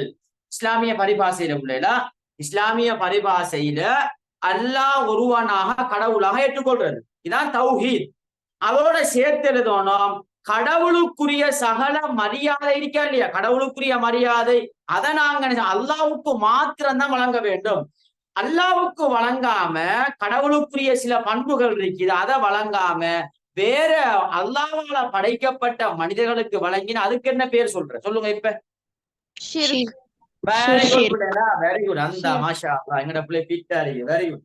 இதான் பிள்ளைகள் பாடம். என்ன அல்லாஹ் ஒருவன் செல்லாம அவனுக்குரிய பண்புகளை அவனுக்கு கொடுக்காம நாங்க அல்லாஹ்வால படைக்கப்பட்ட படைப்பினங்களுக்கு நாங்க கொடுத்துட்டோம், அது ஷிர்க். அப்படி கொடுக்காம நாங்க அல்லாஹ்வுக்கு கொடுத்தா அது தௌஹீத். அது தௌஹீத். பிள்ளைகள் கிளியரா? ரைட். இப்ப பிள்ளைகள் தௌஹீதுக்கு எதிரான சொற்கள் இருக்குது. 5 முக்கியமாக 5 விஷயங்கள் இருக்குது. அதுல பிள்ளைகள் இல்ஹாத் சம்பந்தமாக இன்ஷா அல்லாஹ் அடுத்த கிளாஸ்ல உங்களுக்கு இல்ஹாதுடைய மூழ்கி தோற்றம் இருக்குது. அதை நான் இன்ஷா அல்லாஹ் தனியா விளங்கப்படுத்துவோம் பிள்ளைகளா. அது உங்களுக்கு கேள்விக்கு தனியா வாரது. சரிதான் பிள்ளைகள்? இப்ப நான் பொதுவாக 5ஐயும் உங்களுக்கு விளங்கப்படுத்துறேன். முதலாவது ஷிர்க் சம்பந்தமாக ஒரு முழுமையான விளக்கத்தை தருவேன். இப்ப பிள்ளைகள் தௌஹீதுக்கு முரணானவை என்று பொதுவாகவும் கேட்கலாம். தௌஹீதுக்கு முரணானவை அல்லது தௌஹீதுக்கு எதிரானவை என்று கேட்கலாம். ஒரு கேள்வி வந்தா நீங்க இந்த 5 விஷயத்தையும் எழுதணும். பொதுவாக வந்தா குறிப்பிட்டு ஷிர்க்குன்னு வந்தா ஷிர்க்கு எழுதுங்கோ. குஃபுருண்டு வந்தா குஃபுர எழுதுங்கோ. ஆனா பெரிய மார்க்ஸுக்கு வரனா ஷிருக்கு தான் மெயினா வரும். ஷிருக்கு அதே மாதிரி இல்ஹாத் இல்ஹாத் என்ற விஷயம் இருக்கா இல்லையா, இதுவும் பெரிய மார்க்ஸுக்கு வரும். நல்லா விளங்கிக் கொள்ளணும். இந்த ரெண்டையும் தெளிவாக விளங்கப்படுத்துவேன். இல்ஹாத நாளைய கிளாஸ்ல இன்ஷா அல்லாஹ், நாளைக்கு இல்ல நாளை மறுதினம் கிளாஸ் நடக்கும். நாளை மறுதினம் இன்ஷா அல்லாஹ் உங்களுக்கு இதை கிளியர் பண்ணி தருவேன் இல்ஹாத. இப்ப மற்றது எல்லா விஷயங்களையும் ஷிர்க், குஃபுர், ரித்தத், நிஃபாக் எல்லாத்தையும் கிளியர் பண்ணி தருவேன். ரைட். இப்ப வாங்க பிள்ளைகள், தௌஹீதுக்கு எதிரானது. தௌஹீதுனா அல்லாஹ் உண்டு. அப்ப ஷிர்க்குனா என்ன? அல்லாஹ்வுக்கு இணை வைத்தல். அப்ப அதுல ஈடுபடுற மனிதர் என்ன சொல்லுவாங்க? முஷ்ரிக். முஷ்ரிக். குஃப்ருன்னா என்ன? அல்லாஹ்வுக்கு அல்லாஹ்வை நிராகரித்தல். நான் விளங்கப்படுத்தல, அல்லாஹ்வை நிராகரித்தல். அதுல ஈடுபடுற மனிதன் என்ன சொல்லுவோம்? காஃபிர். ரித்தத்னா மதம் மாறுதல். இஸ்லாம் மார்க்கத்தை விட்டு வேற மதத்துக்கு போறது ரித்தத், மதம் மாறுதல். அதுல ஈடுபடுற மனிதர் என்ன சொல்லுவோம்? நிஃபாக்னா நயவஞ்சகத்தனம். உள்ளத்துல ஒண்ட வச்சு வெளியால நடிக்கிறது. உள்ளத்துல வெறுப்ப வச்சு வெளியால நல்லவமாக்கி நடிக்கிறது. இது பிள்ளைகள் நிஃபாக். இதுல ஈடுபடுற மனிதர்கள் என்ன சொல்லுவோம்? இல்ஹாத் என்பது நாஸ்திகம். நாஸ்திகவாதிகள், கடவுளே இல்லை என்று சொல்றார்கள். இதுல ஈடுபடுற மனிதர்கள் என்ன சொல்லுவோம்?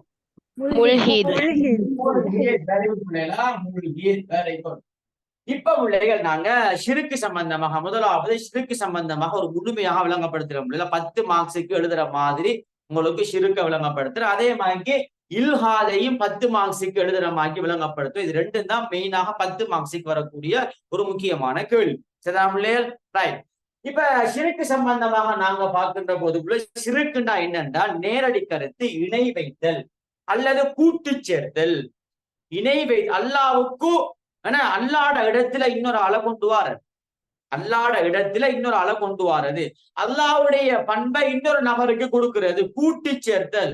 அப்ப அல்லாவே தெளிவாக இஸ்லாம் நாங்க ஏற்கனவே படிச்சது அல்லாஹ் சம்பந்தமாக, அல்லாஹ் ஒருவன். அப்ப அல்லாஹ் ஒருவன் தான், அவன் மட்டும்தான். அதோட நாங்க இன்னொரு ஆளை சேர்க்க இயலாது. அல்லாவுக்கு கொடுக்க வேண்டிய அந்த பண்பு, உதாரணமாக உதவி தேடுறது, வணங்குறது. யாருக்கு செலுத்தணும்? வணங்குறது, உதவி தேடுறது யாருக்கு செலுத்தணும்? அல்லாஹ்வுக்கு. இப்ப நான் அல்லாஹ்வை வணங்காம ஒரு அவுலியாக்களை போய் வணங்குறது அல்லது சிலைகளை போய் வணங்குறது. இப்ப என்ன செய்யறேன்? அல்லாஹ்வுக்கு கொடுக்க வேண்டிய அந்த விடயத்தை அல்லாஹ்வால படைக்கப்பட்ட ஒன்றுக்கு கொடுக்கண்டா, இதான் ஷிர்க், இதான் இணை வைத்தல். அல்லாஹ்வுக்கு இணை வைத்தல் அல்லது கூட்டு சேர்த்தல். அல்லாஹ்வோடு இன்னொரு ஆளை சேர்க்கிறது. ஜாஹிலியா கால மக்கள் என்ன சொன்னாங்க? கூட்டு சேர்த்தார்கள். எப்படின்னா, நாங்க அல்லாஹ்வை ஏற்றுக்கொள்வோம், ருபூபியாவை ஏற்றுக்கொள்வோம், ஆனா அல்லாஹ்வை நாங்க கடவுளாக ஏற்றுக்கொள்ள மாட்டோம். ஏனென்றா இந்த கடவுள் எங்கட கடவுள் லாத், உஸ்ஸா, மனாத், பத்து, சுவா, யகூத், யஊக், நஸ்ர். இந்த கடவுள் என்ன செய்யும்டா, எங்கட மெயின் கடவுள்கிட்ட பரிந்து பேசும், சிபாறு செய்யும் என்று அல்லாஹ்வுக்கு நிகராக இந்த சிலைகளை வைத்துக் கொண்டாங்க. இதுதான் ஷிர்க்குன்னு சொல்றது. அதுவும் பெரிய ஷிர்க்குள்ள வரும். பெரிய ஷிர்க் நான் விளங்கப்படுத்துவோம் இல்ல, பெரிய ஷிர்க்குள்ள வரும். ரைட். இந்த ஷிர்க்குன்னு என்ன விளங்கிட்டாம உங்களுக்கு சொல்லுவோம். இப்ப பாருங்க பிள்ளைகள், அல்லாஹ்வுக்கு நிகராக ஒன்றை கொண்டு வருதல் அல்லது அவனது பண்புகளில் ஒன்றை படைப்பினங்களுக்கு வழங்குதல், இதை முழுமையா விளங்கப்படுத்துவோம். இப்ப உதாரணமாக ஷிர்க்குண்டா என்னண்டா, அல்லாஹ்வை மறுக்காமல், லேசாக சொல்றேன்னா அல்லாஹ்வை மறுக்கிறல்ல, ஆனா அல்லாஹ்வின் தரத்துல ஒருவரை கொண்டு வாரது. உதாரணமாக ஜாஹிலியா கால மக்கள்கிட்ட அவங்கள்ட்ட கேட்டா, அல்லாஹ் குர்ஆன்ல பேசுறான், அந்த மக்கள்கிட்ட கேட்டு பாருங்க, சூரியனை படைத்தது யாருன்னு கேட்டா யாருன்னு சொல்லுவாங்க?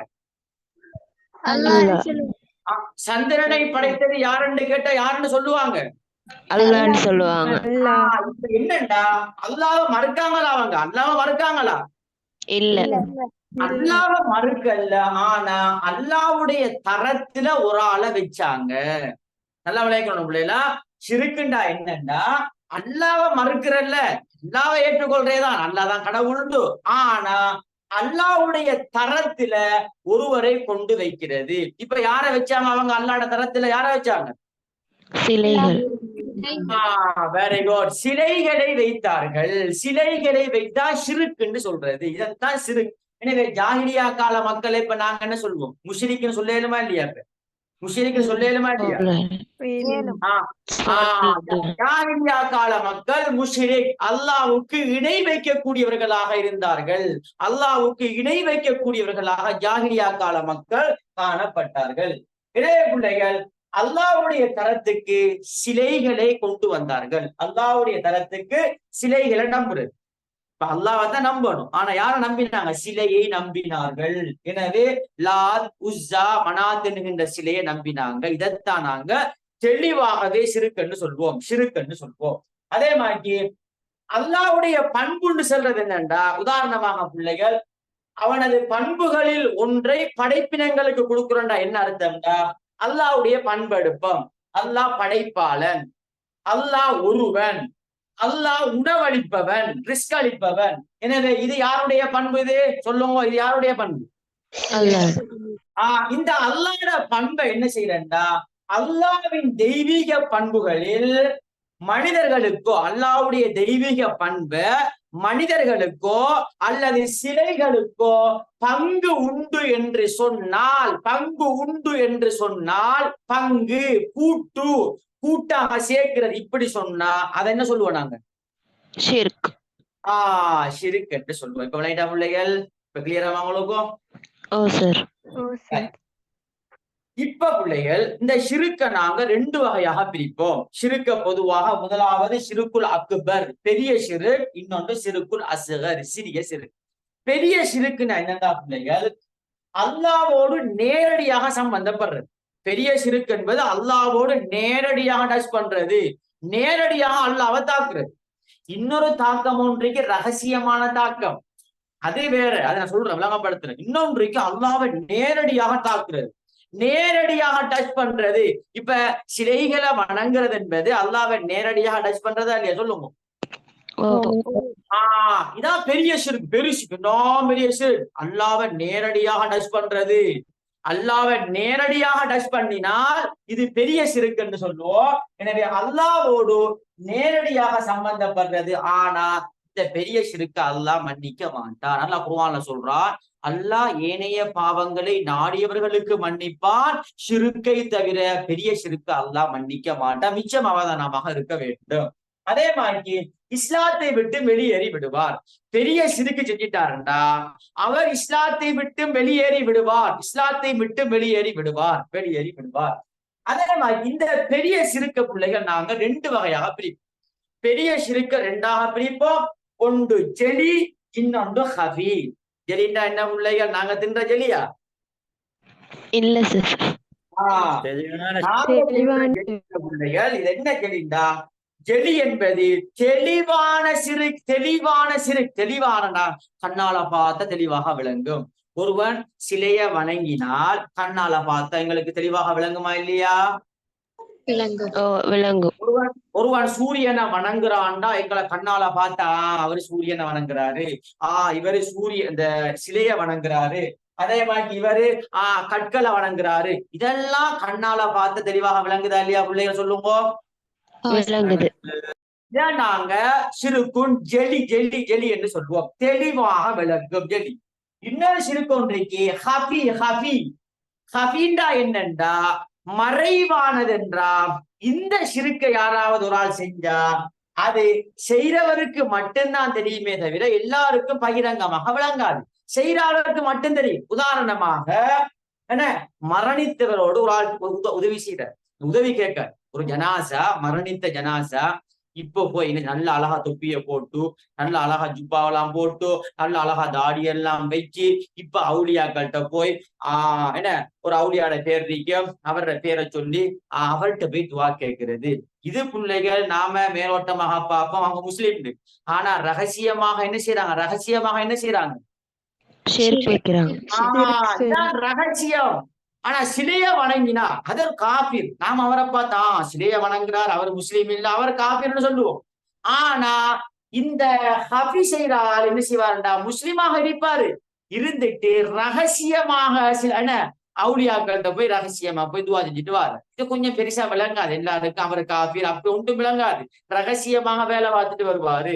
அதே மாதிரி என்ன மரணித்தவரோட உதவி தேடுறது, அவர்கிட்ட பிரார்த்தனை செய்யறது, இதெல்லாம் இதுக்குள்ள வரும் ஹபி. அதனாலதான் மறைவானது என்று சொல்றோம். மறைவானது செய்யறவருக்கு மட்டும்தான் தெரியும். அது பெரும்பாலும் அவருக்கு தான் தெரியும் நாம ஒரு சிறுக்கொண்டு செஞ்சுட்டு இருக்கிறோம்.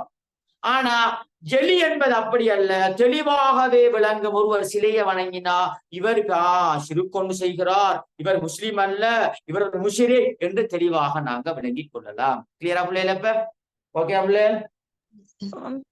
ஓ சார். ரைட். கிளியரா சொல்லுங்க. ரைட். இப்ப பிள்ளைகள் அடுத்தது என்னன்னா சிறுக்குள் அசுகர் இன்றைக்கு சிறிய சிறு. இத மாஷா அல்லாஹ் நாங்க எல்லாரும் செய்யற பிள்ளைகளா இது செய்யக்கூடிய. ஏன்னா சிறிய பெரு இந்த சிறிய சிறு எங்க கொண்டு சேர்க்கும்? எங்க கொண்டு சேர்க்கும்?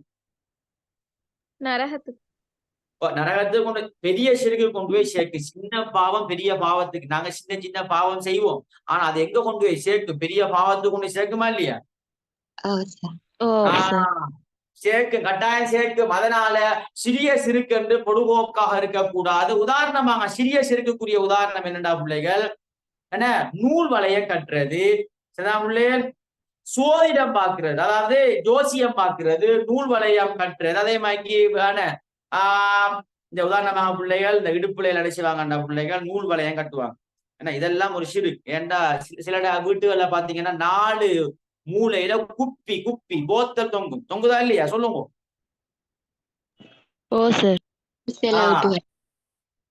சில ஊர்கள்ல அப்படி என்னண்டா இது என்னண்டா சிறுக்குத்தான், இதுவும் சிறுக்கு. என்னண்டா நல்லா விளைய கொள்ளணும், இது பெரிய சிறுக்கு கொண்டு போய் சேர்க்கும், அல்லாஹ் பாதுகாக்க வேண்டும். இதெல்லாம் செஞ்சீங்கண்டா இடுப்புல கட்டுறது, அதே மாதிரி சோதிடம் பாக்குறது, ஜோசியம் பாக்குறது, இந்த வீட்டுல குப்பிய தொங்க வைக்கிறது, இதெல்லாம் என்னண்டா அல்லாஹ்வுல இருக்கக்கூடிய நம்பிக்கை அப்படியே இல்லாம. நாங்க ஏன் ஜோசியக்காரண்ட ஏன் போறோம்? வீட்டுல ஏன் நாங்க குப்பிய வைக்கிறோம்டா அல்லாஹ்வுல எங்களுக்கு நம்பிக்கை இல்லை, எங்களை அல்லாஹ் பாதுகாப்பான் என்ற நம்பிக்கை அறவே எங்களுக்கு இல்ல.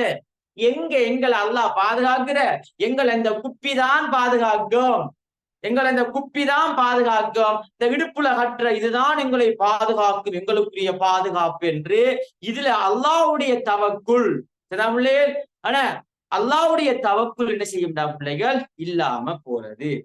அல்லாஹ்வுடைய தவக்குள்டா என்ன? அல்லாஹ் மீது பொறுப்பு சாட்டுற விஷயம் ஒன்று இருக்கா இல்லையா? இப்ப நாங்க எல்லா விஷயத்தையும் யாருல பொறுப்பு சாட்டணும்? யாருல பொறுப்பு சாட்டணும்? இந்த அல்லாஹ்வுல பொறுப்பு சாட்டுற விஷயம் இத கட்டுகின்ற போது, அல்லது வீட்டுல குப்பிய நாங்க அந்த தொங்க விடுகின்ற போது அல்லாஹ்வுக்கு நம்பிக்கை ஒட்டோவாக இல்லாம போகுமா இல்லையா? அப்படி சொல்லுவோம். இதத்தான் பிள்ளைங்க நாங்க சிறுக்குள் அசுகர், சிறிய சிறுக்கு என்று சொல்வோம். எனவே சிறிய சிறுக்கும் பாரதூரமானது. இஸ்லாம் சொல்லுது பாரதூரமானது. சிறியது என்று சொன்னாலும் கடுகு சிறியதாக இருந்தாலும் என்னது? பெருசு. வெரி குட் பிள்ளைகளா. அதே மாதிரி யோசிச்சு கொள்ளுங்க.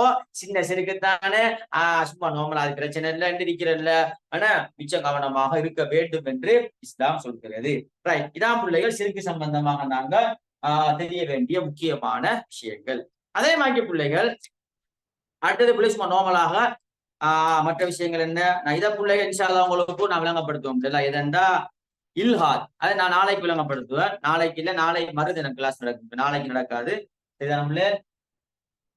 குஃபுர்னா என்ன பிள்ளை? நான் உங்களுக்குமா இல்ஹாத முழுமையா விளங்கப்படுத்தணும். இல்ஹாதுடைய தோற்றம் வளர்ச்சி இருக்குது. சரிதானே? எவ்வாறு தோற்றம் பெற்றது, எப்ப தோற்றம் பெற்றது, ஐரோப்பியர்கள் அதை வளர்த்தார்கள், அதை நான் உங்களுக்கு அழகா விளங்கப்படுத்துவோம் பிள்ளைகளா. அது தனியா 10 மார்க்ஸ் பெறக்கூடிய ஒரு கேள்வி. அதை நாளைக்கு இன்ஷா அல்லாஹ் கிளியர் பண்ணி தருவேன். இப்ப பிள்ளைகள் குஃபுர் ரித்தத் நிஃபாக் என்னன்னு பார்ப்போம். குஃபுர்னா என்னன்னா இறை நிராகரிப்பு, அல்லாஹ்வை நிராகரிக்கிறது. அப்ப மொழி ரீதியான கருத்துனா நிராகரித்தல். மொழி ரீதியான கருத்து நிராகரித்தல். இஸ்லாமிய பரிபாசையில குஃபுருண்டா என்னண்டா சில டைம்ல அப்படி கேள்வி வரும் பிள்ளைல, குஃபுர் என்றால் என்ன? இப்படிதான் பாரு கேள்வி. என்ன நேரடியாக வரும். எத்தனை மார்க்ஸுக்கு வரும்? எத்தனை மார்க்ஸ்? குஃபுர் என்றால் என்னன்னு கேட்டா எத்தனை மார்க்ஸ்? 2 மார்க்ஸ். 2 மார்க்ஸ் கேட்டா மொழி ரீதியான கருத்து எழுதணும். மொழி ரீதியான கருத்து நிராகரித்தல். நிராகரித்தல் இஸ்லாமிய பரிபாசையில் எப்படி எழுதணும்டா, அல்லாஹ்வுடைய பண்புகளில் அல்லாஹ்வுடைய பெயர்களில், அல்லாஹ்வுடைய அருட்கொடைகளில், அல்லாஹ்வுடைய வழிகாட்டல்களில், அல்லாஹ்வுடைய போதனைகளில் எவற்றையேனும் ஒன்றை மறுத்தால் அவர் யார்? இப்ப காஃபிர். காபீர். உதாரணமாக பிள்ளை அல்லாஹ்வுடைய பண்பு எடுப்போம். அல்லாஹ்வுடைய பண்பு எத்தனை பண்பு இருக்கு? வாஜிபான பண்பு எத்தனை? 20. 20. ஒரு ஆள் சொல்றாரு அல்லாஹ்ட பண்பு வாஜிபான பண்பு 20 இல்ல 10 தான் இருக்குது, 10 எல்லாம் இல்லைன்னு சொல்றாரு. இப்ப யார் அவரு? காஃபிர். அல்லாஹ்வுடைய பெயர்கள், அல்லாஹ்வுடைய பெயர்கள் எத்தனை இருக்குது? 99. ஒரு ஆள் சொல்றாரு 99 எல்லாம் இல்ல 50 தான் அல்லாஹ்ட பெயர், 49 அல்லாஹ்ட பெயர் இல்லை என்று சொன்னா இவர் யார்? இப்ப காஃபிர். காஃபிர். ஏண்டா அல்லாஹ்வுடைய பெயர் 99 சொல்லுகின்ற போது அதை அப்படியே நிராகரித்தா அவர் குஃபுர் செய்கிறார், அவர் காஃபிர் என்று சொல்லுவோம். எனவே குஃபுருண்டா என்னன்னு கேட்டா அல்லாஹ்வுடைய பண்புகள், அல்லாஹ்வுடைய பெயர்கள், அல்லாஹ்வுடைய அருட்கொடைகள், அல்லாஹ்வுடைய வழிகாட்டல்கள், குர்ஆன் ஹதீஸ் குர்ஆன் ஹதீஸுடைய வழிகாட்டல்கள் யாராவது உண்ட இது குர்ஆனுடைய வழிகாட்டல் இல்லை என்று புறக்கணித்தால், குர்ஆனுடைய வழிகாட்டல் இல்லை என்று புறக்கணித்தால் அவர் யாரு பிள்ளைகள்? காஃபிர். காஃபிர் என்று சொல்லுவோம். அதே மாதிரி அல்லாஹ்வுடைய போதனைகள் என்பவற்றை ஒன்றை மறுத்தாலும், ஒன்று அதாவது ஒரு கட்டாயம், ஒன்றை மறுத்தாலும் 99 பேர்கள்ல ஒரு பேரை மறுத்து 98 சொன்னாலும் யார் அவரு? காஃபிர். இதான் பிள்ளைகள் குஃபுர் என்ற விஷயத்துக்குள்ள வாரு. அதே மாதிரி அடுத்ததாக ரித்தத் என்பது மதம் மாறுதல். ஒரு முஸ்லிமானவன் இஸ்லாத்துக்கு எதிரான வேறொரு மதத்தை கொள்கையை மனப்பூர்வமாக ஏற்றுக்கொள்ளுதல் ரித்தத். நல்லா விளங்கிக்கொள்ளணும். ஒரு முஸ்லிமானவன் இஸ்லாத்துக்கு எதிரான வேறொரு மதத்தை அல்லது வேறொரு கொள்கையை, இஸ்லாத்துக்கு எதிரான வேறொரு கொள்கையை மனப்பூர்வமாக சம்பூர்வமாக உள்ளத்தால வாயால சொல்லி செயலால நடைமுறைப்படுத்தினால் அவரை நாங்க என்ன சொல்லுவோம்? முர்தத் என்று சொல்லுவோம். ஏற்றுக்கொண்டுட்டார், வேறொரு மதத்தை ஏற்றுக்கொண்டுட்டார். ஒரு ஆள் இஸ்லாத்தில் இருக்கிறவர் வேறொரு சமயத்தை ஏற்றுக்கொண்டுட்டார், இவரை நாம் என்ன சொல்லுவோம்? முர்தத் என்று சொல்வோம். யார் பிள்ளைகள்? முர்தத் என்று சொன்ன ஞாபகம் வச்சுக்கணும் பிள்ளைகளா, முர்தத் என்று சொல்வோம். எனவே பிள்ளை இதை வரைவிலக்கணப்படுத்துகின்ற போது அழகா எழுதலாம். ரித்தத் என்றால் மதம் மாறுதல்.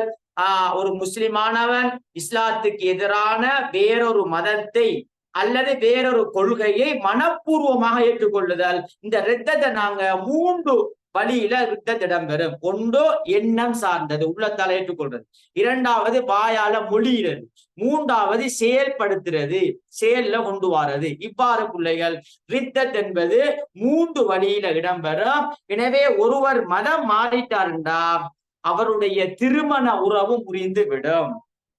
திருமணம் முடிச்சிருப்பாரு, எனவே ஒட்டோவ முறியும். அவர் தலாக் சொல்ல வேண்டிய அவசியம் ஒன்று இல்ல. மதம் மாறினால் ஒட்டோவா அவருடைய திருமண வாழ்க்கை முடிந்துவிடும். அதே மாதிரி வாரிசு சொத்து அவருக்கு கிடைக்காது, பாப்பாட சொத்து அவருக்கு இல்ல. முஸ்லிமுடைய பாப்பாக்கு தான் பிறந்தது, ஆனா மதம் மாறிட்டாரா இல்லையா, அதனால பாப்பாவுடைய சொத்து அவர் மதம் மாறிட்டார்னா சொத்து கிடையாது. அதனாலதான் இஸ்லாத்துல ஒருவர் புதிதாக ஒருவர் புதிசாக வந்தா ஜகாத்து கொடுக்கக்கூடிய தகுதியான 8 கூட்டத்துல ஒரு ஆள் யாரு? புதிதாக இஸ்லாத்திற்கு நுழைந்தவர். அவருக்கு என்ன அரபால சொல்றேன்? அப்ப ஏன் இஸ்லாம் சொல்லுதுண்டா இவருக்கு அவர் குடும்பத்திலிருந்து எது கிடையாது? வாரிசு உரிமை அவருக்கும் கிடையாது, இவருக்கும் கிடையாது. ஒரு காபிர் இஸ்லாத்தை ஏற்றுக்கொண்டாலும் காபிருடைய சொத்திலிருந்து இவர் பங்கு பெற இயலாது. ஒரு முஸ்லிம் காபிராக மாறினா முஸ்லிமுடைய சொத்திலிருந்து இவர் பங்கு பெறவும் முடியாது. எனவே அதனாலதான் இஸ்லாம் புதிதாக இஸ்லாத்துக்கு ஒரு ஆள் வந்தா அவர் ஜகாத்து கொடுக்கக்கூடிய 8 கூட்டத்துல ஒரு ஆளாக அவரை ஏன் சொல்லுதுண்டா அவருக்கு சொத்து பங்கு அவருடைய குடும்பத்திலிருந்து கிடைக்காது. அதே மாதிரிதான் மதம் மாறினா ஒருவர் இஸ்லாத்தை விட்டு பெய்த்தாருண்டா பாப்பாட உம்மாட சொத்து கிடையாது. நாங்க சொத்து சம்பந்தமாக பின்னுக்கு படிப்போம் பிள்ளைல 8வது வீட்டுல. அதே மாதிரி முஸ்லிமுடைய மையவாடியில நல்லடக்க செய்ய முடியாது. முஸ்லிமுடைய மையவாடியில நல்லடக்கம் செய்ய முடியாது என்ற விஷயத்தை பிள்ளைகள் தெளிவாக விளங்கிக் கொள்ள வேண்டும். இது ஒரு விஷயம். அடுத்த இன்னொரு விஷயம் ஒன்றைக்கு பிள்ளைகள் நிஃபாக். நிஃபாக்குன்னு என்னன்னா நயவஞ்சகத்தனம், முனாஃபிக். நல்லா விளைய கொள்ளணும் பிள்ளை, இதை நல்லா விளைய கொள்ளுங்க. நிஃபாக்குன்னு நயவஞ்சகத்தனம், உள்ளத்துல குஃப்ர வச்சுட்டு. குஃப்ருண்டா என்ன?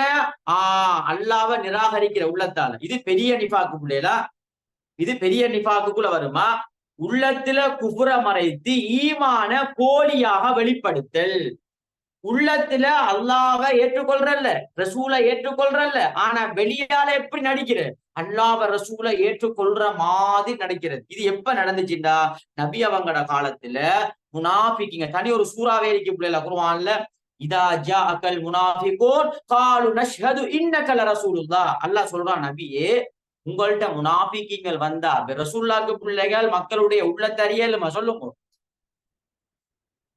ஏலாது. ஏன்னா உள்ளத்தை அறிய சக்தி யாருக்கு இருக்குது? அல்லாஹ்.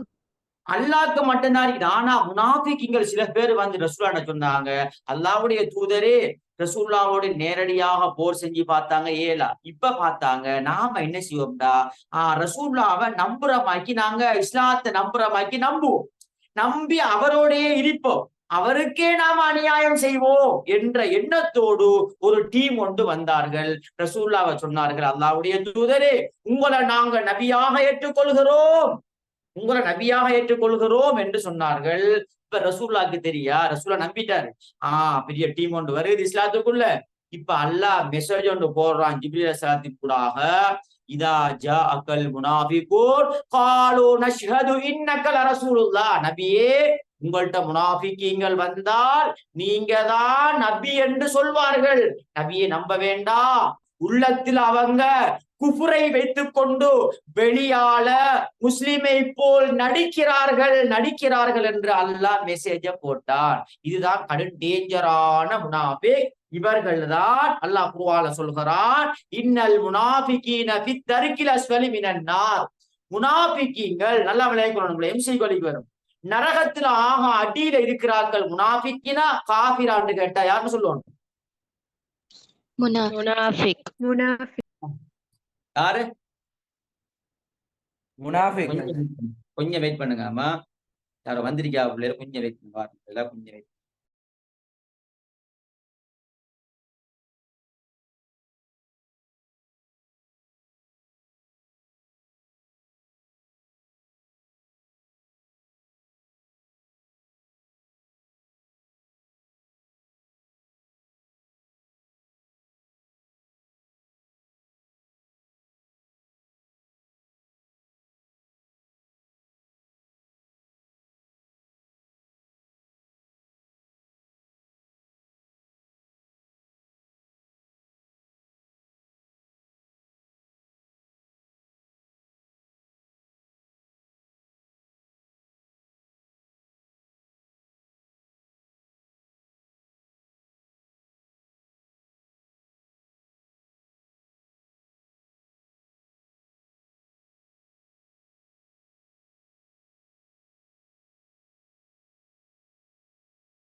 ரைட், ஓகே பிள்ளைகளா, சரி பிள்ளைகளா, எதுல மாவிட்டனா சொல்லுங்க.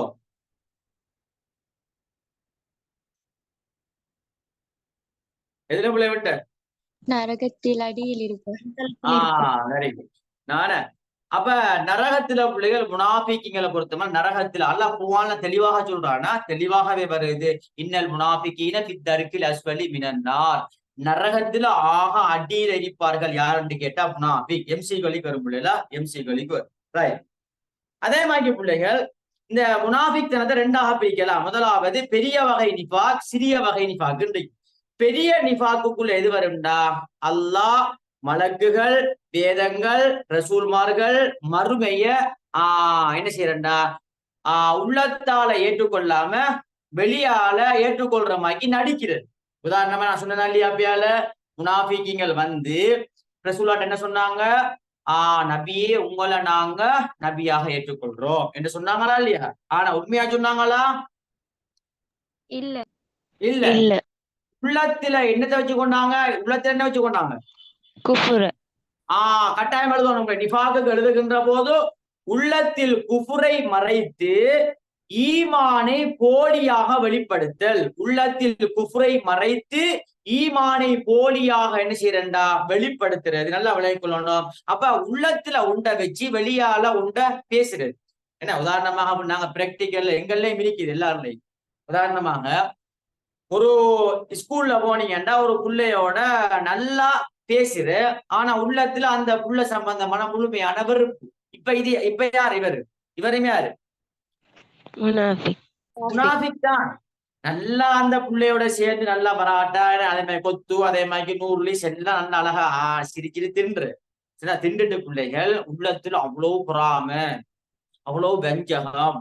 இதுதான் முனாஃபிக்னு சொல்றது. நல்லவமாக்கி சும்மா அழகா பேசிட்டு இருக்கிற, ஆனா உள்ளத்துல அவ சம்பந்தம் முழுமையான வெறுப்பு. இதான் முனாஃபிக் தானே சொல்றது. இதான் முனாஃபிக். உள்ளத்துல உண்ட வச்சுட்டு வெளியால நடிக்கிறது. வெளியால நடிக்கிறது. எனவே ஷியாக்கள்கிட்ட இப்படியான ஒரு பண்பு இருக்குது. சொல்லுங்க அப்ப என்னன்னு ஷியாக்களுடைய கொள்கையில ஒன்று பாப்ப யாரு சொல்றது? என்னமா? Very good. சொல்லுங்க பிள்ளைகள். வெரி குட் பிள்ளைகள், மாஷா அல்லாஹ். எங்க பிள்ளைகள் தக்கியா, தக்கியாக்கு பிறகடுக்க போடுங்க முனாஃபிக். அவங்க என்ன செய்வாங்கன்னா ஷியா கொள்கையை உள்ளத்துல வச்சுட்டு வெளியால நாங்க நல்ல அஹ்லு சுன்னா வல் ஜமாஅத் தான் என்று சொல்வார்கள். அவங்களுடைய உயிருக்கு ஆபத்து வந்தால், அவங்களுடைய பொருளாதாரத்துக்கு ஆபத்து வரப்போகுதுன்னு சொன்னா அவங்கள்ட்ட ஒரு விஷயம் ஒன்றைக்கு அவங்க செய்யலாம். அவங்களோட கொள்கையில அனுமதி. உள்ளத்துல ஷியா கொள்கையை மறைச்சிட்டு வெளியால செய்யறது, நான் ஷியா இல்ல, நான் அஹ்லு சுன்னா வல் ஜமாஅத் தான் என்று சொல்றது. இப்ப விளையாண்டா பிள்ளைகள், இப்ப விளையாண்டா முனாஃபிக் யாருண்டு? ரைட். எனவே பிள்ளைகள் வரலாற்றுல பெரிய முனாஃபிக் யாரு? வரலாற்றுல பெரிய முனாஃபிக் அப்துல்லாஹ் இப்னு உபை இப்னு சலூல். Very good. என்ன அப்துல்லாஹ் இப்னு உபை இப்னு சலூல் என்பதுதான் வரலாற்றுல மிகப்பெரிய ஒரு முனாஃபிக். என்ன நடந்ததுன்னு ஒரு குட்டி கதையை சொல்றேன். இப்ப என்ன தெளிவாக விளங்கும். ஹிஜ்ரி உஹது யுத்தம் எப்ப பிள்ளை நடந்த? ஹிஜ்ரி 3. Very good. என்ன வெரி குட் பிள்ளைல. ஹிஜ்ரி 3ல உஹது யுத்தம் நடக்குது. இதுல பிள்ளைல முஸ்லிம்கள் எத்தனை பேர்? முஸ்லிம்கள் சார்பாக எத்தனை பேர்? 1000. காபிர்கள் 3000. இதுல பிள்ளைகள் 300 பேர் என்ன செஞ்சாங்கண்டா ரசூல்லா விட்டு திரும்பி சென்றார்கள். இந்த 300 பேரும் யாரு? ரசூல்லாவோட போர் பெரிய ஒரு படைய காட்டு, நாங்க அந்த போருக்கு போறோம் சொல்லி போட்டு போர் நடக்கிற சந்தர்ப்பத்துல ரசூல்லா பாப்பா நமக்கு ஒரு பெரிய டீம் ஒன்று இருக்குது, ரைட் நாங்க என்ன செய்யலாம், இப்ப நாங்க போர் செய்யலாம் என்று தயாராகிட்டு இருக்கிற டைம்ல இவங்க அப்படியே மாறினார்கள், ஓடிட்டார்கள். இதான் முனாஃபிக், பெரிய முனாஃபிக்தனம். எனவே ரசூலுல்லாஹ்வை தோற்கடிக்க வேண்டும் என்ற நோக்கத்தோடு நேரடியாக போர் செய்து பார்த்தார்கள், வெற்றி அடையல. இப்ப பார்த்தாங்க ரசூலுல்லாஹ்வோடு இருந்தே நாம் என்ன செய்வோம், குழி தோண்டுவோம் என்று குழி தோண்டினார்கள். மேல அல்லாஹ் பார்த்துட்டு இருக்கிறார். எனவே அல்லாஹ் ரபி அவங்களுக்கு எல்லா வகையிலே ரசூலுல்லாஹ்வை பாதுகாத்தான். எனவே இதுதான் நாங்க முனாஃபிக் என்று சொல்றது. இது பெரிய நிஃபாக். இன்னொரு நிஃபாக் இருக்கு, சிறிய நிஃபாக். நல்லா ஞாபகம் வச்சு கொள்ளணும். ஒருவர் மீது வெறுப்பு, குரோதத்தை மறைத்து நேசிப்பது போல் நடித்தல். நான் சொன்ன ஸ்கூல்ல நடக்கிற விஷயம். ஆனா சிறிய நிஃபாக் எதுக்கு கொண்டு போய் சேர்க்கும்? எதுல கொண்டு போய் சேர்க்கும்? பெரிய நிஃபாக்கு. பெரிய நிஃபாக். உதாரணமாக பிள்ளைகள் முனாஃபிக்குங்களுடைய அடையாளங்கள் இருக்குது. ஏன்னா 3 அடையாளங்கள் முக்கியமாக. பேசினால் பொய் பேசுவான். சொல்லுங்க அடுத்தது. வாக்களித்தால் மாறு செய்வான். மாறு செய்வான். நம்பினால் துரோகம் செய்வான். அதே மாதிரி குதர்க்கமாக பேசுறதெல்லாம் முனாஃபிக்குடைய அடையாளம். குதர்க்கமாக பேசுறதெல்லாம் எனவே பிள்ளைகள் நல்லா ஞாபகம் வச்சுக்கொள்ளணும். முனாஃபிக்குங்களுடைய அடையாளம். நாங்க பொய் பேசினா நாங்க விலகிக் கொள்ளணும். எங்கள்கிட்ட முனாஃபிக்தனம் இருக்கிறது. ஒருவருக்கு வாக்களிக்கிறோம் தருவோம் என்று, ஆனா மாறு செஞ்சால் எங்கள்கிட்ட முனாஃபிக்குடைய அடையாளம் இருக்குது. என்ன ஒருவன் நம்பி இருப்பான் எங்களை, நாங்க அவனுக்கு துரோகம் செஞ்சா எங்களுக்கு முனாஃபிக்குடைய அடையாளம் இருக்குது. இது சிறிய முனாஃபிக். இது என்ன இந்த நிஃபாக்குள் சிறிய நிஃபாக்னு சொல்றேன். சிறிய நிஃபாக், பெரிய நிஃபாக் என்று சொல்றேன். இத பிள்ளைகள் நாங்க இன்னொரு விதத்துல சொல்றேன்டா, அறிஞர்களுடைய கருத்துப்படி நம்பிக்கை சார்ந்தது செயல் சார்ந்ததுன்னு சொல்லலாம். நம்பிக்கை சார்ந்தது எதுக்குள்ள வரும் சொல்லுங்க. பெரிய வெரி குட் பிள்ளைகளா, வெரி குட். சில டைம்ல எங்கட பிள்ளைகள் சில டைம்ல குழம்பலாம். பிள்ளைகள் கொஞ்சம் வெயிட் பண்ணுங்கம்மா, கொஞ்சம் போன் வருது. Hello hello hello right. Okay பிள்ளைகளா, என்ன சொன்ன பிள்ளைகளா சொல்லுங்க, ஞாபகப்படுத்துங்க. நம்பிக்கை சார்ந்தது. ரைட். ஓகே பிள்ளைகளா, சில டைம்ல பிள்ளை நம்பிக்கை சார்ந்ததுன்னு கேட்டா எதுக்குள்ள வரும் சொல்லுங்க? பெரிசா சிரிசா? பெருசு. வெரி குட், வெரி குட் பிள்ளைகளா, பெரியதுக்குள்ள வரும். அகீதாவோட தொடர்பான விஷயம் அது. பெரியதுக்குள்ள வரும். பாரதூரமான நிஃபாக் இருக்காது, அதுக்குள்ள வரும். உள்ளத்தில் இறைவனை மறுத்து வெளிப்படையாக நடிக்கிறது. என்ன உள்ளத்துல இறைவனை மறுக்கிறது. மறுக்கிறனா குஃபுர், குஃபுர். சரிதா பிள்ளைகள்? அப்ப இவர் என்ன செஞ்சிட்டாருன்னா மார்க்கத்தை விட்டு என வெளியாகி விடுவார். எனவே பெரிய சிறுக்குள்ள வரும். அதே மாதிரி மற்றது இருக்கா இல்லையா, சிறிய சிறுக்கு இருக்கா, அது எதுக்குள்ள வரும் சொல்லுவாங்க? இன்னொரு பேர் செயல்பாடு. வெரி குட் பிள்ளைகளா, வெரி குட், மாஷா அல்லாஹ். ரைட். செயல்பாட்டுக்குள்ள வரும். இது சும்மா நார்மலா விளைய கொள்ளுங்க பிள்ளைகளா, பெருசா அலட்ட தேவையில்ல. சும்மா நார்மலா விளைய, அவ்வளவுதான். பெருசா அலட்ட தேவையில்ல. மெயினாக நீங்க பெரிய சிறிய சிறுக்குன்னு பாடமாய் கொள்ளுங்க. ஆனா சில சந்தர்ப்பங்கள்ல பிள்ளைகள் சும்மா ஞாபகம் வச்சு கொள்ளுங்க. அதிக முக்கியத்துவம் கொடுக்க வேண்டிய அவசியம் இல்லை. சும்மா ஞாபகம் வச்சு கொள்ளுங்க. நம்பிக்கை என்பது நம்பிக்கை சார்ந்தது என்று சொன்னா நிஃபாக்குடைய வகைகள்ல நம்பிக்கை சார்ந்தது சொன்னா பெரிய நிஃபாக்குள்ள வரும். செயல்னு சொல்றது சிறிய நிஃபாக்குள்ள வரும். சரிதா பிள்ளைகள்? ரைட். ரைட்டா மாதிரி. ஓம் சார். அப்ப இந்த சின்ன சிறுக்கு என்பது என்னண்டா பிள்ளைகள், பெரும்பாவம் செய்வான். ஆனா என்ன செய்வான்? முஸ்லிமா இருப்பானா இல்லையா? உதாரணமாக நாங்க பொய் சொன்னா அப்ப நாங்க இஸ்லாத்தை விட்டு வெளியேறி விடுவோமா? இல்ல. இல்ல. ஆனா பெரிய நிஃபாக் என்ன செய்யும்? அது என்ன செய்யும்? மார்க்கத்தை விட்டு என்ன செய்யும்? வெளியாக்கும். நல்லா விளையாக்கும். பெரிய நிஃபாக். சின்ன நிஃபாக் என்பது மார்க்கத்தை விட்டு வெளியாக்காட்டியா, ஆனா அது வெளியாக்குறதுக்குரிய அடித்தளம் தானே, அது பேசிக் தான். அதுக்காக அதுல பொதுவோக்காக இருக்கக்கூடாது, மிச்சம் அவதானமாக இருக்க வேண்டும். எனவே செயல் சார்ந்தது நம்பிக்கை சார்ந்ததுன்னு சொல்லலாம். இப்ப சொல்லுங்க, செயல் சார்ந்தது எது, சிறிசா பெருசா? சிறிய நிஃபாக். சிறிய நிஃபாக். இது இமாம்களுடைய கருத்து பிள்ளைடா. இது இமாம்கள் பிரிக்கிறதா? இது நான் பிரிச்சது ஏற்கனவே நம்மளோட சிலபஸுக்கு உட்பட்ட விஷயம். இப்ப நான் சொல்றது பிள்ளைகள் அதே இமாம்கள் பிரிக்கிறது. இமாம்கள் பிள்ளைகள் என்ன பிரிக்கிற இப்னு கதீர் போன்ற முக்கியமான இமாம்கள் பிரிக்கிறது தான் இது. நம்பிக்கை சார்ந்தது செயல் சார்ந்ததுன்னு பிரிப்பாங்க. இந்த நம்பிக்கைன்னு சொல்றது அவங்க எதா பெரிய நிஃபாக்கையோ, செயல் சார்ந்தத சிறிய நிஃபாக்கை சொல்லுவாங்க. இந்த விஷயத்த சும்மா லைட்டா யாபோமா வச்சு கொள்ளுங்க, அவ்வளவுதான். சரிதான் பிள்ளைகள்? ரைட். இன்ஷா அல்லாஹ் பிள்ளைகள், இந்த இல்ஹாத் முல்ஹித் சம்பந்தமான ஒரு முழுமையான 10 மார்க்ஸுக்கு எழுதுற ஒரு கேள்வி வந்தா எப்படி எழுதணும் என்ற விஷயத்த பிள்ளைகள், இது 10 மார்க்ஸுக்கு வரக்கூடியது இல்ஹாத். இன்ஷா அல்லாஹ் அடுத்த கிளாஸ்ல விளங்கப்படுத்துவேன். பாடம் எப்படி பிள்ளைகள்?